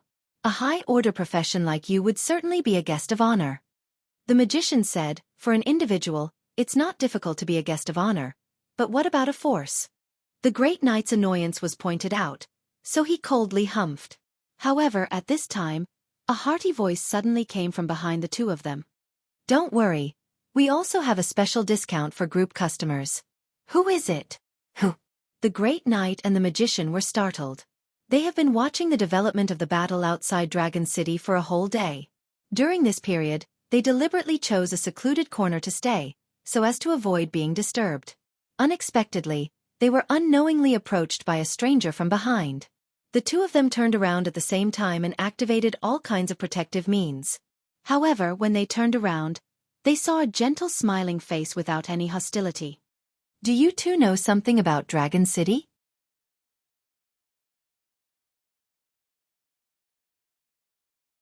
Chapter 324. Many things, after the truth was revealed, were actually very simple. The reason why Holy Light religion was attacked was because someone was one step ahead of them, who instigated all of Holy Light religion's lackeys to rebel. This was something that no one could have predicted. In the strategic layout of Holy Light religion, these miscellaneous troops, which they regarded as ants, actually played an important role, to share the damage and reduce the loss for the Bloodlust Holy Knights. The Bloodlust Holy Knights were the foundation of Holy Light religion, so the loss of one of them was heartache. In order to let the miscellaneous troops of Bretonia keep up with the action and act as cannon fodder, Holy Light religion's action was quite fast. Early the next morning, they contacted the leaders of the several core forces and used various means to tie them to the church's chariot. Then they gradually spread to the periphery, and in just 3 days, they contacted and gathered hundreds of thousands of troops. This high efficiency was rare even within the church. However, someone's action was much faster than the church's elites. That night he began to act. In his words, in this turbulent time, we should dig people as early as possible. In fact, everyone understood this truth. The decision of the future of Bretonia was largely those miscellaneous forces that occupied various regions. To win their support, one could even think with one's knee. However, no matter how fast the church's action was, it was, after all, an organizational action. The specific implementation had to go through a series of procedures. However, as long as Wang Lu thought about it, who could restrain him? The degree of freedom of action was completely not on the same level. Of course, just seizing the initiative was not enough. Compared to the #1 church in the continent, Aya and Dragon City, no matter how one looked at it, were somewhat unstable and not worth relying on. Empty words. Why should people accompany you to take the risk? For this problem, even Aya didn't have a mature plan. What she could do was to show her enthusiasm, hoping to arouse the resonance in the blood of the people of Bretonia. To a certain extent, she did a good job. After listening to Aya's speech, almost everyone's heart palpitated for a moment. However, this was of course not enough. To be the leader of a force, they couldn't be emotional. They were best at balancing the advantages and disadvantages of the situation. However, for Wang Lu, the solution to this problem was too simple. Isn't the key to poaching people from the opponent the premium? No one would not be tempted by the offer from Holy Light religion. Take Wang Lu's first poaching as an example. After Wang Lu's frank appearance, it immediately aroused the other party's vigilance, because his smiling face was not unfamiliar to anyone. In the fight during the day, Wang Lu single-handedly blocked Faceless One and successfully forced him to retreat, showing his unfathomable strength. Most importantly, after Faceless One was killed, Wang Lu soared into the sky, and under the watchful eyes of millions of people, he reached out and hugged Aya, showing an extremely intimate relationship. Don't be nervous, I have no ill intentions towards you two. Wang Lu shrugged and said, in fact, I'm here as a lobbyist. Lobbyist? To persuade you to join the new Night King. Just now, Her Majesty Night King spoke so loudly that you must have heard it. She wants to rebuild the country and restore the unity. However, right now, there are still many things to be done, and the opponent is a behemoth like Holy Light Religion. Therefore, we urgently need all forces to join us. For this reason, we have offered very favorable conditions. It can be said that this is a once-in-a-lifetime opportunity. Hearing Wang Lu's straightforward statement, the Great Knight and the magician looked at each other. They didn't hurry to inquire about the other party's conditions, but instead asked, "Who are you exactly? The identity is uncertain. What's the use of your extravagant bragging?" Wang Lu said, "Me. You can think of me as the Night King's agent. Unless she explicitly objects, my words have the same effect as hers." Same effect? The two were surprised. What exactly is this guy's background? With the Night King's pride, how could she easily let others speak for her? Wang Lu smiled and said, "Because we're a family, why should there be a difference?" A family? The Great Knight and the magician's eyes widened. Just now, the majestic new Night King actually. However, considering what they saw with their own eyes, the intimacy between Wang Lu and Aya, these words did have some weight. Seeing that they were somewhat in disbelief, Wang Lu took out a few crystal-clear chips. 9 regions specialty, crystal recording, can record images. The key point is that the recorded content can't be fabricated or tampered with. You guys are knowledgeable, so you should know about this. Both of them nodded. Then Wang Lu extracted the image from the chip. Suddenly, the two of them were shocked and staggered back. In the chip, Aya was wearing a plain dress and cooking hard in front of a stove. Also, she was lying on the dining table, taking a nap, looking at ease, seemingly defenseless against her surroundings. The last one, which was also the most powerful one, was Aya carefully feeding chicken soup to Wang Lu with a spoon, looking very affectionate. Naturally, they couldn't guess that these were the props that Wang Lu deliberately took on the Spirit Sword Mountain in case he needed them in the future. The last one was actually Wang Lu cooperating with Aya to develop a new dish. However, for those who didn't know the inside story, the deterrent was unparalleled. Seeing the two stunned, Wang Lu smiled and said, "The life of the new Night King, is that enough to explain the problem?" "Very well. Let's believe your identity. So, what does the Night King want us to do?" The Great Knight asked seriously, "Pledge allegiance and surrender?" Pledge allegiance and surrender? The Night King has never pursued those things. Don't forget, the Knights of the Round Table, which symbolizes equality and freedom, is the invention of the Night King. Wang Lu shook his head. What the Night King wants is a unified and powerful Bretonia. Not a high and mighty throne that suppresses the entire land. What she needs is an alliance of all forces to join, to get along with each other equally and to fight against the foreign enemy. An alliance of equals, where there is no distinction between superior and inferior. Wang Lu said, "It's similar to the eastern city-states. The alliance forces form a council to command the overall situation. The forces send representatives as members to discuss and decide major strategic decisions. Each city has a high degree of autonomy. There is no absolute ruler in the alliance, and the interests of all parties will be fully respected. For you, this should be an extremely generous condition, right?" "Of course." The magician's voice trembled slightly. "But why? Why ask when you already know the answer?" "Of course, it's because your value is now at its highest." Wang Lu was very calm. "Whether it's the Night King or the Holy Light Religion, they all need to win your support. For this reason, the Night King is willing to show her generosity. Of course, don't think that we lack confidence. Don't forget, the Night King has the sword in the stone, the proof of the King of Bretonia, and also the invincible blessed weapon. More than 100 years ago, the Night King, with the sword in the stone, created a miracle. I don't think I need to repeat it. Compared to the difficulties that the previous king once encountered, the current situation is actually nothing." That's true." Seeing that the two of them were somewhat moved, Wang Lu immediately said, "By the way, the Night King has reached an agreement with the 9 regions Wanxian League. You should know about what happened in the East recently." 9 regions Wanxian League? That's not surprising. The exchanges between the East and the West continent are getting more and more frequent, so the Wanxian League also needs to win allies in this continent. In fact, as the representative of the Wanxian League, I was sent to the Night King to help her rebuild her motherland. So that's how it is. In addition, we have the support of the Meteorite Mercenary Corps, Wild Goose Falling City, Silverstone Fortress, and other forces. Coupled with the available soldiers of Dragon City Guards, our forces have begun to take shape. Is that true? The Great Knight's eyes shone and his voice trembled. It was not until this time that he really felt shocked. The Meteorite Mercenary Corps, Wild Goose Falling City, and Silverstone Fortress were all first-class forces in Bretonia. But now, they have actually joined the Dragon City Alliance? If you don't believe me, you can ask them. In short, it's the same sentence: this opportunity doesn't come again.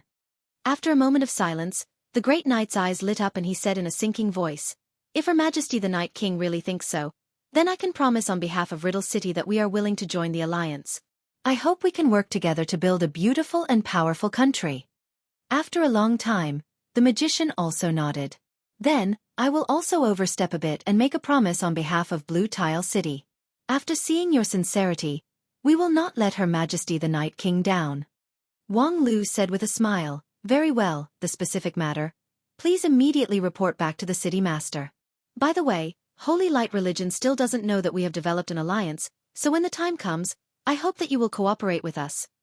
A moment later, in another camp on the outskirts of Dragon City, the tent of the Meteorite Mercenary Corps' leader welcomed an uninvited guest. "Sir Leader, do you want to know about Dragon City?" "Yes, Riddle City and Blue Tile City have joined the alliance. Now, we are waiting for you." At present, Holy Light Religion still doesn't know about this, so later, we will need your cooperation." A moment later, the leader of the Silverstone Fortress, General Vaca, also heard similar words. "Sir General, do you want to know about Dragon City?" "Yes, the Meteorite Mercenary Corps, Riddle City, and Blue Tile City have joined the alliance. Now, we are waiting for you." "Yes, we will need your cooperation. Holy Light Religion still doesn't know about our conversation." On the same night, similar scenes happened many times. Wang Lu spared no effort and talked all night with more than 50 forces outside the city. With generous conditions, he won over a large number of independent forces to join the alliance. 5 days later, the Bloodlust Holy Knight Regiment smugly appeared outside Dragon City. They didn't know that the wild dogs that surrendered have become hungry wolves with hidden claws. And they themselves would be buried in the wolf's belly.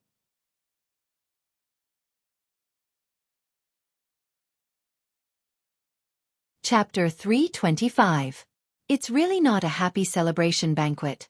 In the Dragon City Master's mansion, Aya picked up a glass of wine, but she didn't have the slightest interest in drinking. In front of the wine table, there was a burst of laughter.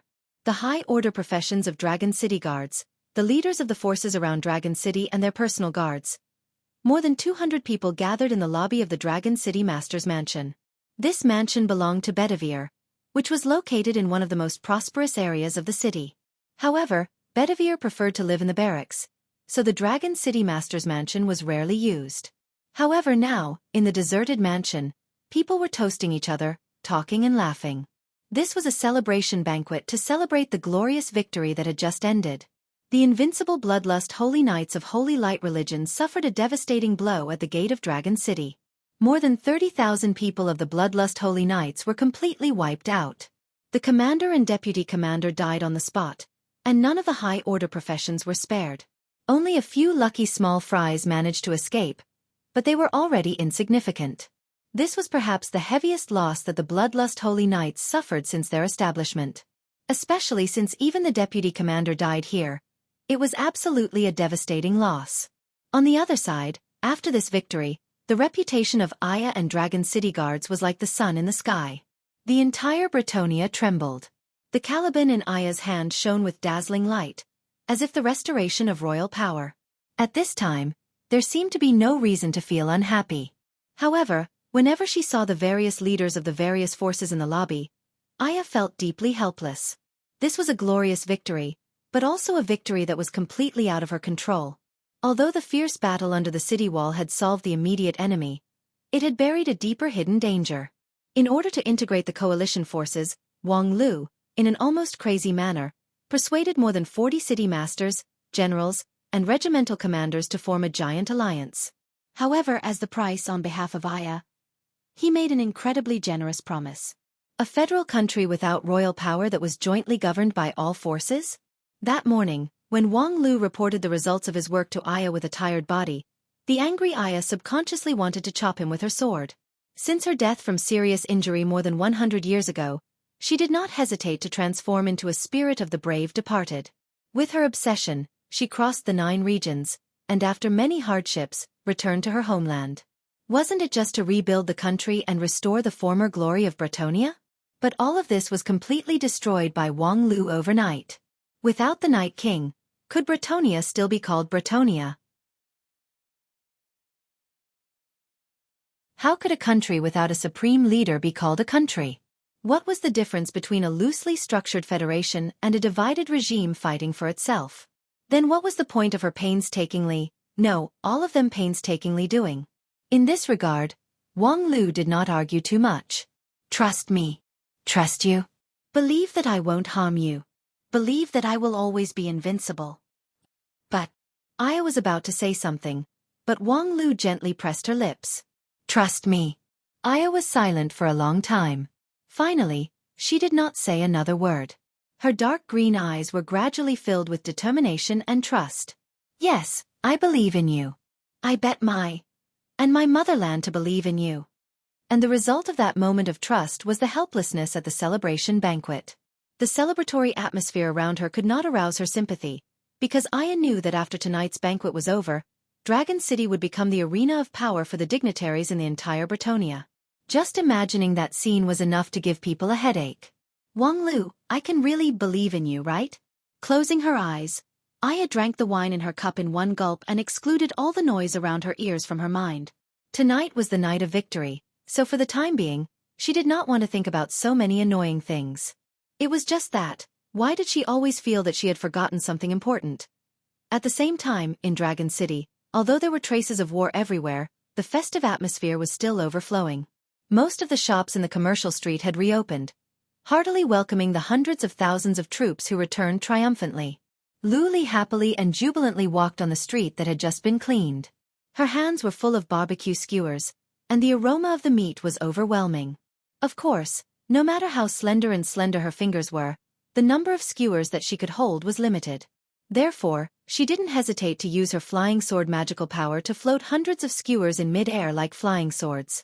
When she was happy, she would randomly pick one and take a bite. Dragon City's food and beverage industry in Bretonia could be considered as an anomaly.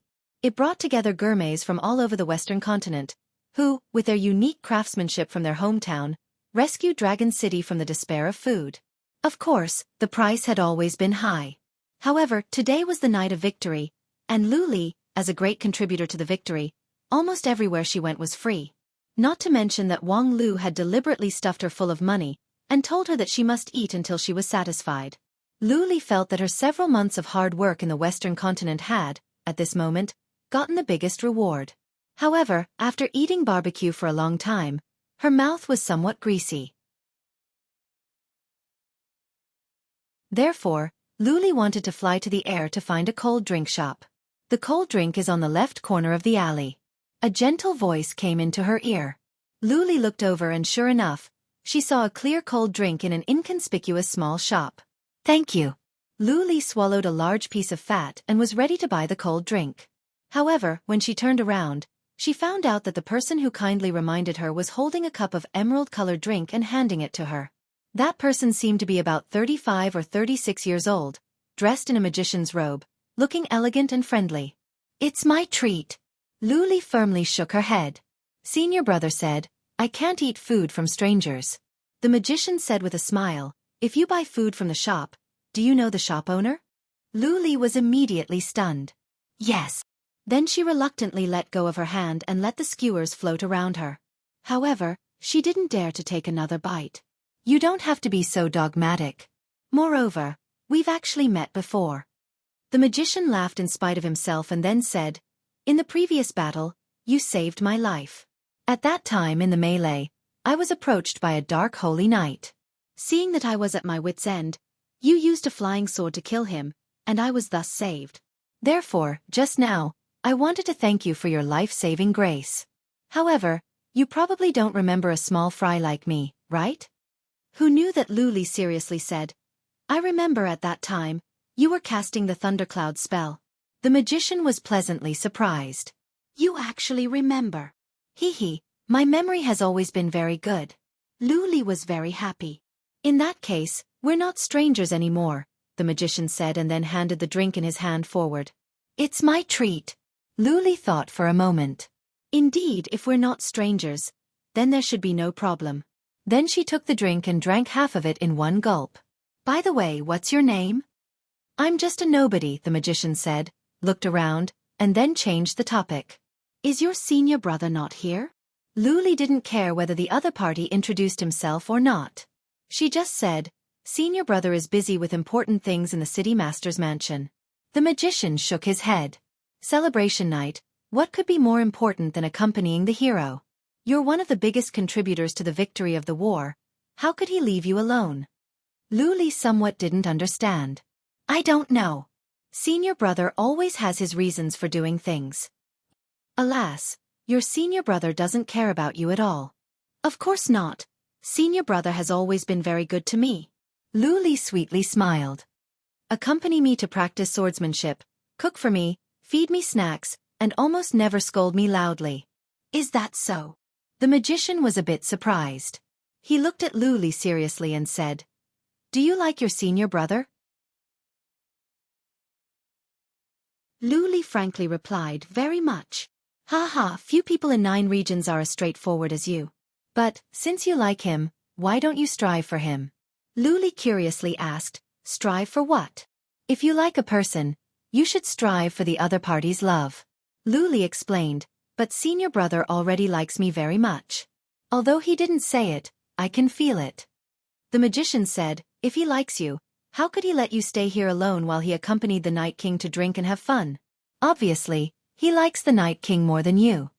Luli gawked for a moment. Yes. Aren't you going to do something? Do something? Luli was puzzled. Why? Because only if you do more and better, senior brother will like you more and dote on you more. Don't you want that? Luli somewhat hesitated. But, I don't know how to do it. Previously, senior brother always told me to do it. That's why senior brother doesn't like you the most. You have to learn to take the initiative. The magician earnestly said, if you wait for senior brother to tell you to do everything, his liking for you will be limited. Luli somewhat helplessly said, but I don't know what to do. With the degree of intimacy between the two of you, a small fight won't have any effect. If you want to do it, you have to do it big. The magician said, since ancient times, nothing can move people's hearts and make them remember for a lifetime than the word sacrifice. Sacrifice. Luli tilted her head and listened carefully. For example, if both of you are poisoned and there is only one antidote, then, Luli said with a smile, of course it's me who will eat it. Senior brother's non-phase method is immune to all poisons. Nothing will happen to him. The magician was silent for a long time and then said, then if we encounter a strong enemy, senior brother will carry it in front of us. Wrong. The magician hated iron for not becoming steel. Do you think your senior brother's defense is powerful and omnipotent? In this world, there will always be enemies that he can't beat. There will always be heavy pressure that he can't bear. When the time comes, do you still want him to carry it in front of you? Do you still want to safely hide behind your senior brother and let him bleed and sacrifice for you? Then what should I do? The magician coldly said, when it's necessary, you should be the one to carry it in front of him and sacrifice yourself to fight for the chance to survive for senior brother. Sacrifice myself? Luli was somewhat confused, but also somewhat enlightened. Her expression gradually turned blank. If you really like senior brother, you should have the awareness to sacrifice yourself for him. The magician said, only in that way can you be qualified to be senior brother's favorite woman. Is that so? Luli asked in a perplexed manner. But, senior brother rarely let us fall into such a dangerous situation. If there's difficulty, you have to go. If there's no difficulty, then create the difficulty, you have to go. The magician lightly said, there are so many powerful enemies on the continent.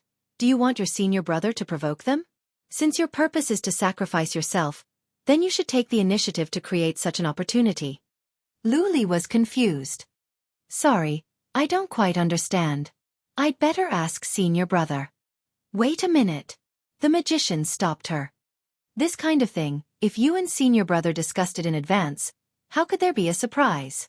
The reason why he doesn't like you the most is because you rely on him for everything, like a child who can't grow up. Upon hearing this, Luli was a bit sad. Very well, I won't say it. About today's matter, you go back and think about it. But, there's no need to tell your senior brother about the matter of meeting me. Trivial things are not worth mentioning. Your senior brother has a lot of things to do. If you bother him with these things, even if he doesn't say it, his heart will hate you. Luli let out an "oh" sound, but she has already bowed her head, no longer in the mood to say anything. The magician smiled. Well, today I can talk so much with my savior. Even if I die, I have no regrets. So goodbye, Luli. With that, he turned around and left, no longer bothering Luli. His figure soon disappeared in the vast sea of people. Completely disappeared, as if he had never existed.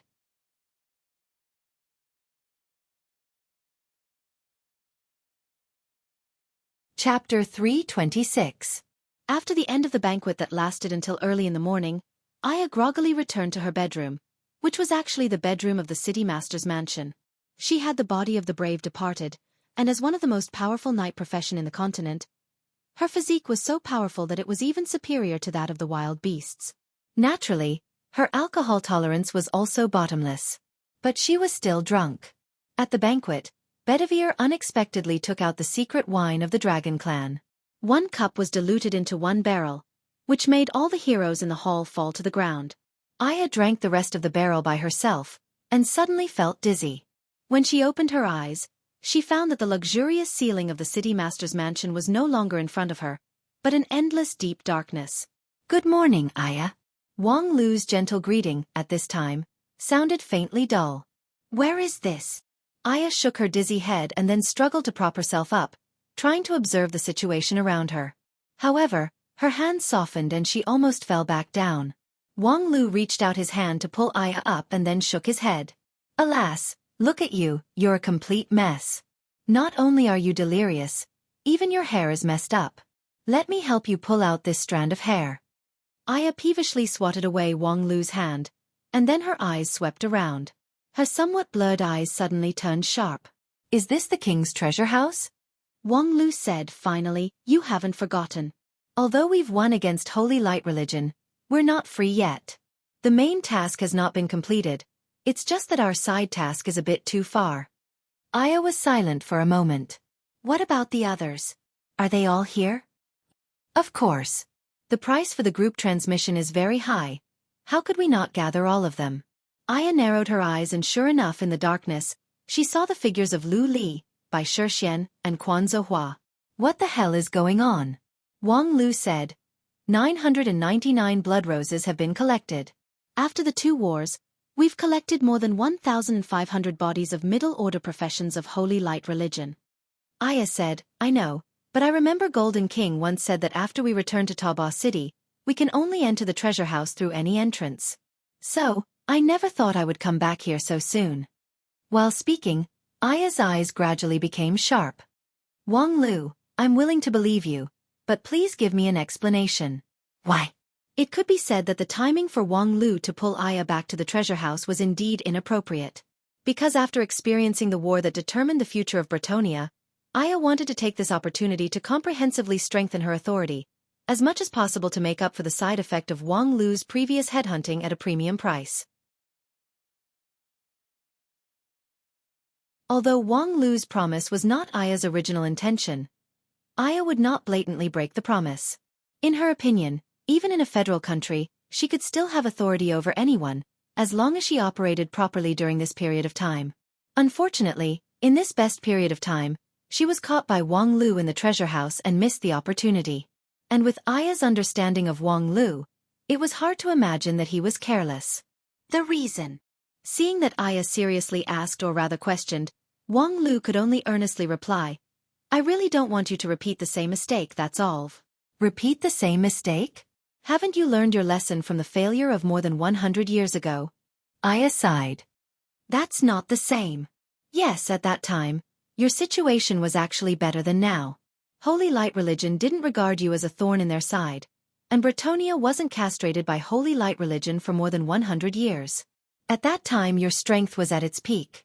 But you failed. Your loyal knights of the Round Table were torn apart, your trusted subjects left you, and the knights who were once like brothers turned their swords against each other, blood flowed like a river. And now, the situation is even more difficult than that time. What's wrong with me worrying that you will repeat the same mistake? Your worry is unnecessary. I will not make the same mistake. Aya said. Besides, would taking me away from Dragon City improve the situation? A group of dragons without a leader will only become more chaotic. You don't have to worry about Dragon City. I left behind a sufficient backup plan before I came here. Moreover, for the current situation, if we make progress in the king's treasure house as soon as possible, we can take drastic measures against Holy Light religion, which can better contain them, making them have no time to take care of Bretonia. At least we have the bargaining chip. Aya calmly thought for a moment and then accepted Wang Lu's explanation. Right now, the king's treasure house was the most important strategic location of Holy Light religion, and its status was much higher than that of Bretonia. Once there was instability here, Holy Light religion would not hesitate to calm the situation, which could indeed play a containment effect. However, she still couldn't let go of the previous question. What did he mean by repeating the same mistake? Wang Lu said, as for your so-called won't make a mistake, you haven't even realized where exactly did you go wrong, so how can you have the confidence to say that you won't make a mistake? Of course I know. Aya's voice gradually rose. For the past 100 years, I have been reflecting on myself all the time. I am very clear that as a king, I still have too many shortcomings. Therefore, this time, I will be more cautious and more humble to lead my people to victory. I will absolutely not fail again. Ridiculous. Wang Lu was unprecedentedly mean. Let me put it this way, based on your current awareness, you will definitely fail again. Because you don't understand what qualities a real leader should have. Do you think that by piling up your personal attributes to infinitely high, you can be a qualified king? That's a joke. Speaking to this, seeing Aya's angry face, Wang Lu explained, apart from the difference in ability, just in terms of personal charisma, between you and me, who do you think is more suitable to be a king? Aya frowned, seemingly finding it difficult to understand. How could you ask such a stupid question? Aya, you feel too good about yourself. In fact, it's your so-called personal charisma that determines that you are doomed to not be a qualified king, because... Shut up, bastard, you're too noisy. Just as Wang Lu was ready to seriously popularize Aya's success theory, Golden King's voice faintly sounded from the vast darkness. Golden King? Aya promptly put down the topic and began to take the master of the treasure house seriously. It's you? Of course it's him. Otherwise, how could we cross thousands of mountains and rivers in one night to come to the treasure house of Taba City? Now that Holy Light religion and the eastern city-states are engaged in a fierce battle, the city has been under high martial law, so normal methods can't get through. However, we have a back door specially opened by the master of the treasure house. Wang Lu promptly explained, 999 human blood roses can perfectly pass the 5th level and get the highest reward of this level. But if you collect more, you can also get another reward. Being able to teleport us from tens of thousands of miles away to here is the content of the additional reward. Golden King coldly snorted. In just a few months, you can actually collect 1,500 human blood roses. You bastards are unexpectedly capable. Golden King, in his usual sarcastic tone, gave a rare relatively positive evaluation. However, the real challenge begins now, so there's no time to listen to you discuss the ridiculous way of the king. A group of lowly bastards don't need to expect to reach the realm of the king. Just do what you should do, bastards. Don't let me down. With that, Golden King's voice gradually faded away. Obviously, he could not appear in front of them for a long time. Well, time is limited, so I'll simply talk about the current situation. After Golden King left, Wang Lu clapped his hands to attract the attention of the others. Thanks to the back door opened by Golden King, we have completed the other party's difficult conditions and have the qualification to pass the 5th level. But as long as we are still deliberately targeted by the administrator, it's only a matter of time before we are trapped to death. Golden King can't possibly open the back door for us every time, so from now on, we have to fight back. We can't passively wait for the other party to make their move. What do you want to do? Aya asked. It's very simple. We'll start with the reward. According to the principle of equivalent exchange, if the other party sets an impossible condition, we must prepare an impossible reward. With that, Wang Lu raised his right hand, and a gorgeous rain of flowers scattered all over the sky. Administrator. 999 roses have been collected. Now, it's time for you to redeem your reward. With a roar, Wang Lu broke the illusion that he had previously set up here. Fortunately, the illusion could only be seen from the outside, otherwise, if Aya saw it, she would definitely cause trouble. Shortly after the illusion was broken, the administrator's voice rang in the depths of the endless darkness. It's you?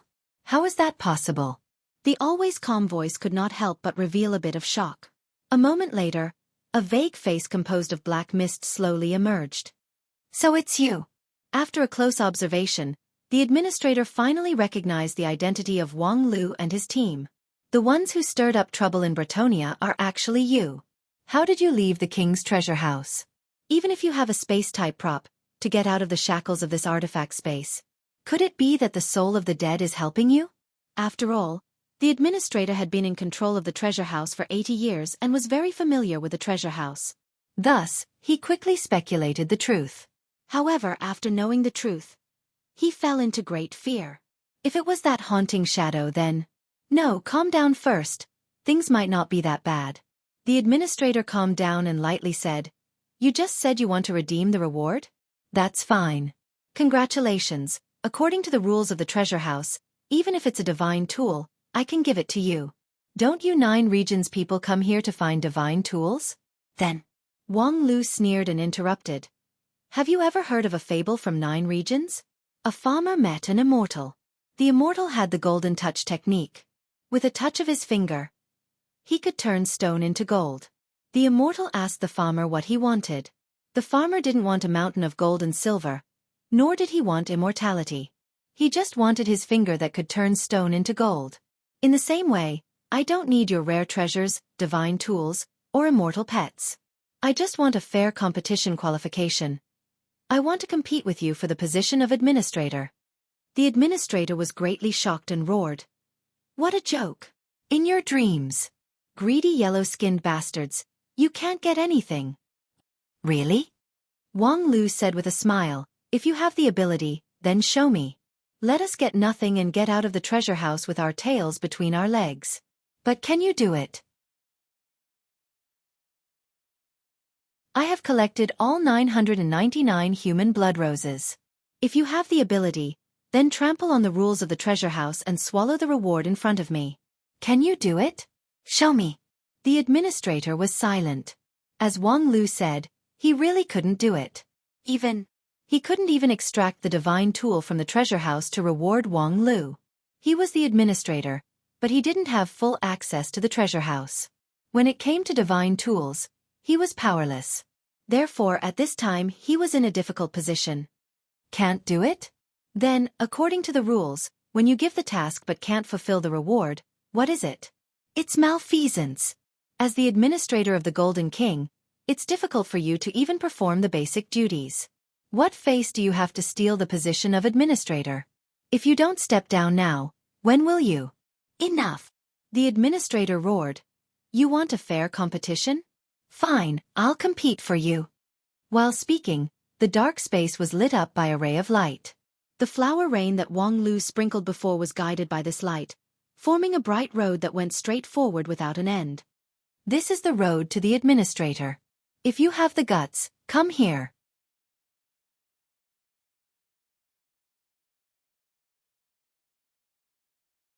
Chapter 327. Along the shining road that runs through the 5th floor, after no one knows how long, the space in front of them changed, and an unusually magnificent white-gray stone gate appeared in front of them. Aya asked in surprise, What is this place? Wang Lu was also stunned for a moment. He looked around and saw a group of people standing on a floating island. Behind them was the endless sea of clouds, and in front of them was the stone gate. In short, it's not the 6th floor of the king's treasure house.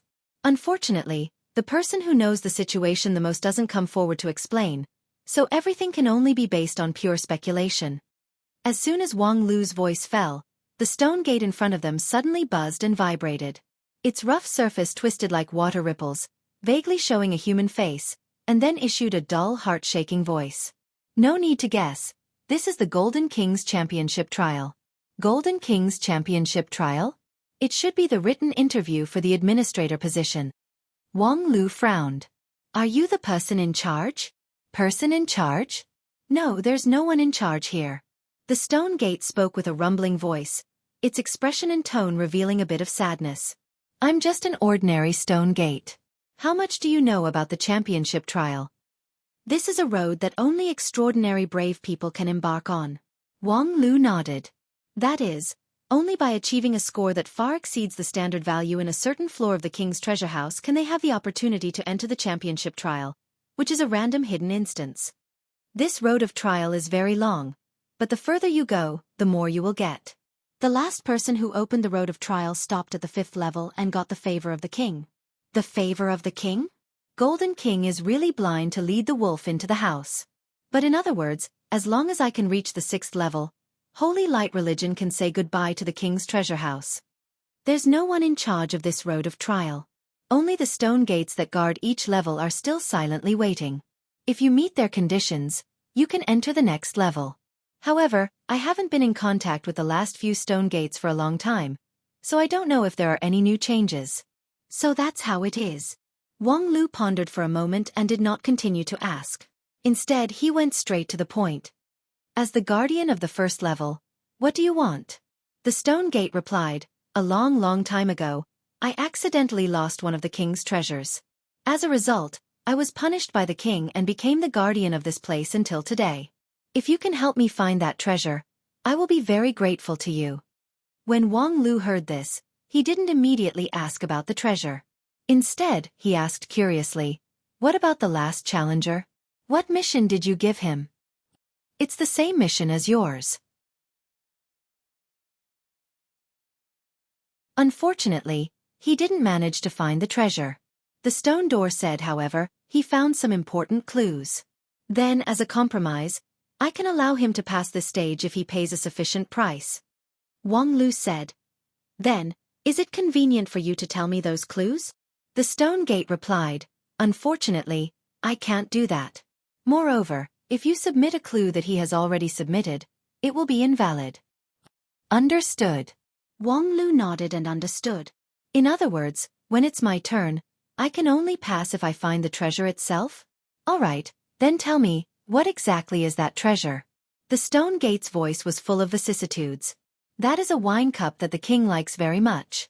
Although it's made of ordinary materials, only high-quality gold of blessing, it was personally made by the most famous jewelry grandmaster in the kingdom in a month. The craftsmanship is superb, and it was blessed with a beautiful blessing. Specifically, this is what it looks like. As he spoke, a cloud of mist slowly condensed into the shape of a wine cup in front of the stone gate. It had a golden luster. That wine cup was indeed made by a grandmaster. Its design and decorations were indeed superb. Oh, what a beautiful wine cup! Wang Lu couldn't help but praise. No wonder you became so miserable after losing it. The stone gate didn't seem to hear the sarcasm in Wang Lu's words and also sighed. That's right. Among the 103 wine cups that the king likes the most, it ranks in the top 20. I deserve to die 10,000 times for losing it. All right, then please help me find it. I remember that I lost it near the Ice Thorns Highland. But after such a long time, it will definitely be picked up by someone and continue to circulate on the continent. I will open a portal to the Ice Thorns Highland for you. You can start to collect clues from there. When you find the wine cup, break this crystal and you will be teleported back. As he spoke, a purple crystal fell from the stone gate, and the light of a portal lit up beside it. All right, I've said what I need to say. I wish you good luck. I haven't talked to anyone for a long time. I'm so tired. With that, the stone gate fell into a deep sleep, and the ripple-like face disappeared behind the rock. Wang Lu, what do we do? The group stood next to the portal, waiting for the leader Wang Lu's instructions. Wang Lu held the transmission crystal in his hand and remained silent. Aya said, it's like they're deliberately making things difficult for us. How could we find the wine cup that has been lost for thousands of years? The Holy Light Religion force is spread all over the continent, and they have a large number of people, yet they still couldn't find the real thing, only a clue. It's very likely that the real thing has been destroyed. After all, it's not a precious weapon or equipment, it's just a wine cup. I have seen a lot of things, but I've never even heard of it. It doesn't matter, I have a way. Have you forgotten that I'm the lead disciple of Spirit Sword Mountain? Wang Lu said and confidently patted his chest. And on that mountain, there's a treasure-hunting famous 8th elder. That's not worth showing off at all. Ha ha ha, even if the 8th elder is unreliable, don't we still have the best sense of smell in the world, the most suitable spirit dog for finding things? Wang Lu said and then stretched out his hand, but not to the mottled dog. Instead, he patted Bai Shixuan's head. Spirit Platform Immortal Beast, Bai Shixian. The always indifferent little Bai suddenly blushed. Senior brother, don't tease me. Aya was both annoyed and amused as she patted away Wang Lu's hand that was on little Bai's head. Don't bully an honest person. Moreover, even if we ask Hua Hua to help, we haven't even seen the real wine cup, so no matter how sensitive our sense of smell is, it can't help us. In short, you can rest assured that I have a well-thought-out plan for this. With that, Wang Lu pulled the several people's hands and walked into the transmission array. The array flickered, and their figures disappeared from the floating island. At the same time, deep in the king's treasure house, the Holy One who was the administrator of the Holy Light religion issued a disdainful sneer. In front of him, a clear mirror reflected the scene on the floating island. Although he couldn't see the scene after leaving the transmission array, he heard the dialogue between Wang Lu and the stone gate word for word. Well thought out plan? What a joke. The administrator muttered to himself. In the past, the church mobilized the power of the entire church and mobilized hundreds of millions of believers to collect information. But in the end, they could only conclude that the wine cup came from the Icethorns Plateau, appeared in more than 30 countries in the continent, had experienced hundreds of masters, and finally disappeared 2,000 years ago. There was no news of it, and it was likely destroyed. Even the Prophet Holy One couldn't determine its location, so how could you yellow-skinned bastards think you can find it? Moreover, since we know that you are in the Icethorns Plateau, then your next stop is obvious. I have no interest in watching you play this game of treasure hunting. A group of people dare to leave Dragon City, leave the king's treasure house. You are seeking death. With a sneer, the Holy One clenched his fist, and the luxurious armrest of the chair cracked into pieces. It's so cold. Walking out of the transmission array, the cold wind howled and snow filled the sky. The goose feather-like snowflakes danced in the wind, and the tiny ice dregs were like daggers. And in the wind and snow, the bone-chilling cold unexpectedly made this group of experts with the same cultivation base as King Pill somewhat unbearable. Lu Li's physique was relatively delicate, so she couldn't help but shiver. She hastily summoned her fire element flying sword and poured her pure magical power into it, igniting it for warmth. However, the always sharp flame was now on the verge of collapse. As the spirit of heaven and earth, Bai Shixian was best at changing the environment, but at this time, she was somewhat at a loss. The Icethorns Plateau is a cursed land. Aya's voice was somewhat erratic due to the strong wind. In the Golden King's era, this place was still prosperous. But later, after several wars, a legendary level Ice Queen fell here. Her curse has been left to this day, making the plateau no longer suitable for living creatures to live. The resentful spirits that were killed by the curse are entrenched here, adding to the gloominess of this place. Even if the wine cup is really left here, we can't just look for it in this cold wind. Let's leave first. There is a human city on the edge of the plateau, so we can take a rest there. After all, this group of people had formidable strength. Although they were slightly uncomfortable in this extremely harsh environment, it was not strenuous for them to break through the wind. Following the direction pointed by Aya, Wang Lu took the lead. His non-phase sword defense isolated all the wind and snow outside. The rest of them followed closely behind him. In just half a day, they flew away from the plateau and arrived at a bustling border town, Asgard. Although the city was small, it had everything. Moreover, it was bustling with people and was thriving. Although the Icethorns Plateau was a cursed land, as the saying goes, riches and honor come from danger. The plateau country that was suddenly destroyed because of the curse buried endless treasures in the snowfield. Moreover, under the extreme conditions of the plateau, after thousands of years of gestation, many heavenly treasures were formed. Therefore, it was highly respected by the adventurers. Many people were willing to go to the plateau to explore for treasures, and many of them had quite a lot of harvest. Located in the safe zone closest to the plateau, Asgard, as a transportation hub, was naturally prosperous. It's simply a paradise for adventurers. There are even a lot of high-order professions here. After entering the city, as far as Wang Lu could see, most of the people were adventurers. On the contrary, local people were rare. Most of the places in the city were inns, pubs, as well as equipment and prop shops. Aya said, "I suggest that we start with the local church. The church here is the traditional ancient church that believes in the ice goddess. It has a very long history. If there is any important information in the plateau in the past 10,000 years, they generally know about it. That wine cup has been wandering for thousands of years, but the source is still on the plateau." Wang Lu smiled and shook his head. There's no need to be so troublesome. The time interval is 10,000 years. Even if the church has a record of everything, how long would it take for us to investigate it? Do we have so much time to waste now? Then what are you going to do? Let's go to the prop shop first.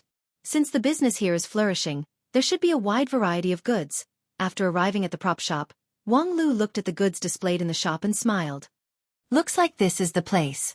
Boss, I want 2 units of high-grade blessing gold ingots, then a multicolored stone, a red flame stone, an ice crystal stone, a storm stone, a thunder stone, a holy light stone, a dark shadow stone. Then, a mithril thread, a fine gold leaf. Hearing the list of materials Wang Lu had listed, Aya was curious at first, but then she widened her eyes and looked at Wang Lu in disbelief. You don't tell me you want to? Wang Lu snorted coldly. Is there any other way?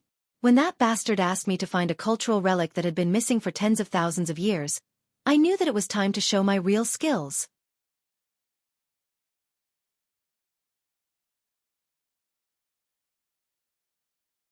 Chapter 328. I say what you're doing is too whimsical. After leaving the prop store, Aya was still shocked all the way. How could this method work? You actually want to blatantly fake it? People will definitely recognize it at a glance. Recognize it at a glance? Wang Lu, who was holding a pile of materials, looked back at Aya and disdainfully said, "Perhaps in the past, but now it's been thousands of years. Even if his mother comes back to life, I'm afraid he wouldn't be able to recognize her. How could he possibly recognize the authenticity of the wine cup? But do you have a better way? Don't forget, we're not in the king's treasure house, but in the real world. The people of Holy Light religion are likely to know where we are. Fortunately, this place is on the edge of the Western continent, so the power of Holy Light religion is not strong enough. Otherwise, we might have been surrounded by a large number of high-order professions. Yes, we're in the real world," Aya softly said to herself. "Don't even think about it." Wang Lu saw through Aya's idea at a glance. This is not Dragon City, so you should put down your Night King identity. Your people are not as fragile as you think. While talking, the group of people came to a luxurious inn in the city. Aya booked a room at the counter. The group of people walked into the room under the various gazes from all around and then closed the door. I always feel that the eyes of the people around us are strange. Lu Li was somewhat confused. Did we do something wrong? Wang Lu put down the box and said, "A man leading a bunch of women to a room. What do you think the people around us would think? But now is not the time to think about this. Lu Li, Little Bai, Aya, the 3 of you may have to help later. No matter what, this wine cup was personally made by a jewelry master, so the quality is absolutely superior. If I make a counterfeit, perhaps I can't reproduce the vicissitudes of thousands of years of history, but the difference in quality can't be too obvious." Aya somewhat hesitated. Have you really learned imitation? Do you think the title of Spirit Sword Sect's top student is as unworthy as your Misty Peak's head chef title?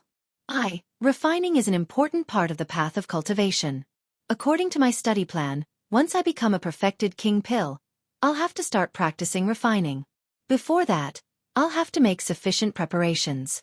Making imitation tools was a necessary preparation for refining tools. In the future, even if I officially start refining weapons, I will definitely start with imitation. As Wang Lu spoke, He had already sorted out the materials and prepared them. Then, he took out a snow-white flame floating in the air from his mustard seed bag. After all, it's essentially an artifact of the mortal world. Its biggest highlight is its creativity and not any special effects. Then, using a low-grade spiritual fire like the mysterious Yin fire should be more than enough. After that, Wang Lu fixed the flame in mid-air, took out the gold ingots and burned them on the fire. The gold ingots that had been blessed by the spell quickly melted when they came into contact with the flame. After that, Wang Lu's invisible mana floated in the air, and it quickly melted into a golden ball of liquid metal, which was propelled by his power and rotated rapidly. After that, Wang Lu separated out a trace of magical power and began to do some surprising processing on this golden ball. Aya, Lu Li, and Bai Shixian watched with rapt attention. They saw Wang Lu, like spinning silk from a cocoon, separated a trace of golden thread from the golden ball, and then quickly peeled it off. As the golden ball rotated, the peeled-off part became more and more, and the remaining part gradually formed the shape of a wine cup. Aya was dumbfounded. "You're making pottery, okay?" Wang Lu said, "It doesn't matter, the principle is the same. It's completely different, okay? Normal wine glasses are made by hand. It doesn't matter, in any case, the quality of the finished product is the same." "How could it be the same?" "Damn, what's the difference? Don't tell me that when you give birth to a child, the quality of the child is different because of the position? That's a complete sophistry." However, whether it was sophistry or eloquence, Wang Lu was indeed earnestly making the wine cup in his own way. During this period, Lu Li, Bai Shixian, and even Aya also contributed their own efforts, using their unique ability to decorate the wine cup. More than 10,000 years ago, the jewelry master of the Golden Kingdom was indeed amazing. If it was purely based on professional skill, Wang Lu, as an amateur, was naturally far from it. However, he made up for it with the means of a cultivator. Thus, he was able to imitate it. After a day and a night, when Bai Shixian and Lu Li joined forces to place the last piece of multicolored stone on the outer wall of the wine cup, the entire wine cup glowed with an amazing color. A ray of blessing light fell from the sky and fell on the wine cup. At this moment, even Aya was shocked. "You actually guessed it?" The biggest technical difficulty of the knockoff wine cup was actually not the method of the wine cup itself, but the faint blessing attached to it. The stone gate once tried to imitate 1 or 2 parts of the blessing aura with water mist. However, that 1 or 2 parts of imitation already made Aya quite surprised, because it didn't seem like it was attached with a spell or other means. The combination of blessing and the wine cup itself was very natural. Now it seemed like the blessing on the wine cup didn't come from external force, but was naturally generated by its unique structure. Golden King liked that wine cup mostly because of the natural way contained in it. Unexpectedly, Wang Lu actually recreated this blessing. "The creativity belongs to other people. What I did is just a craftsman's work. I have the means of a cultivator, but I still can't do it." "What a cultivator.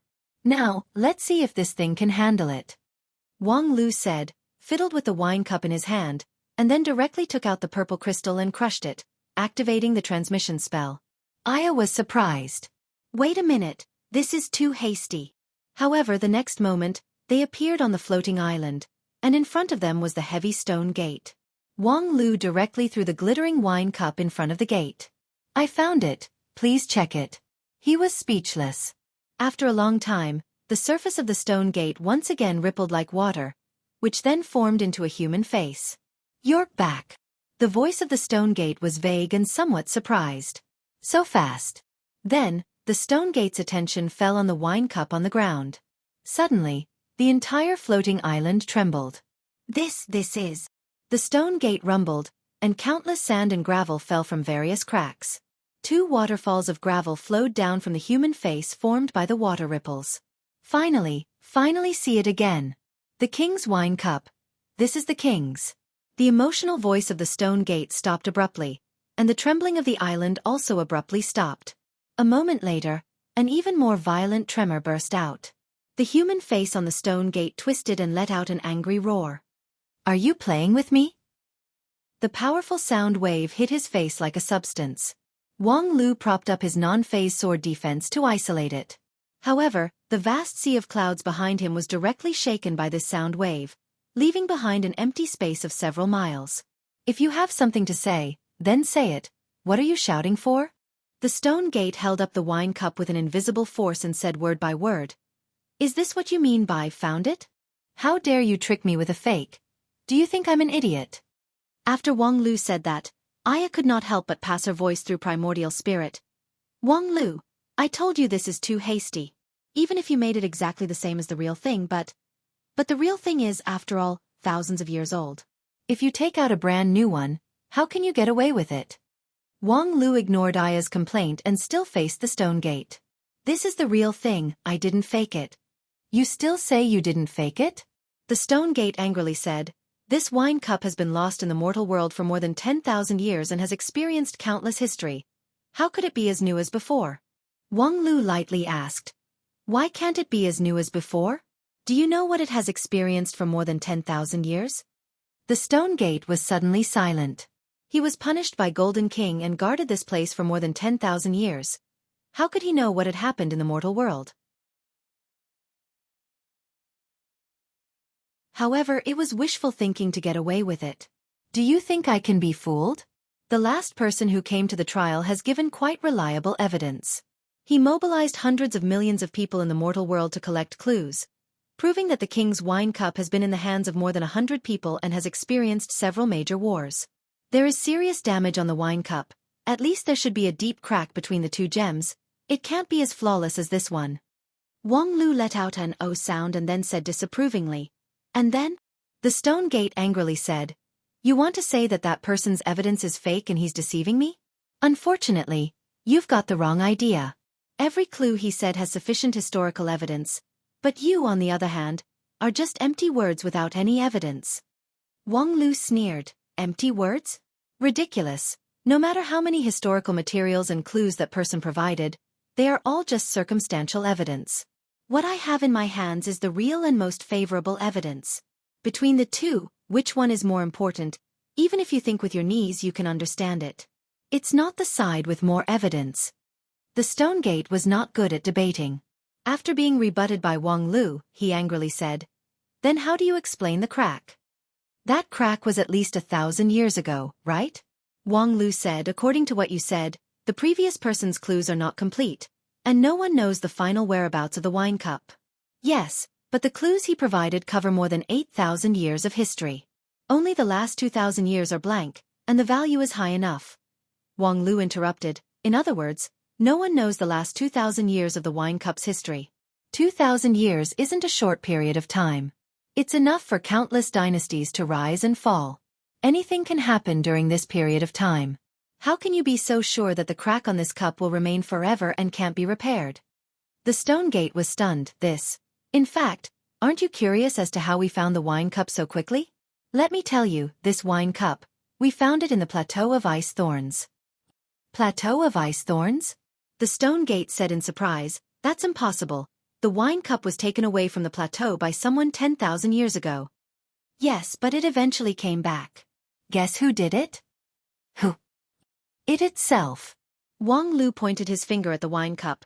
1,000 years ago, because of a chance coincidence, it condensed its own spirituality and became a spiritual treasure.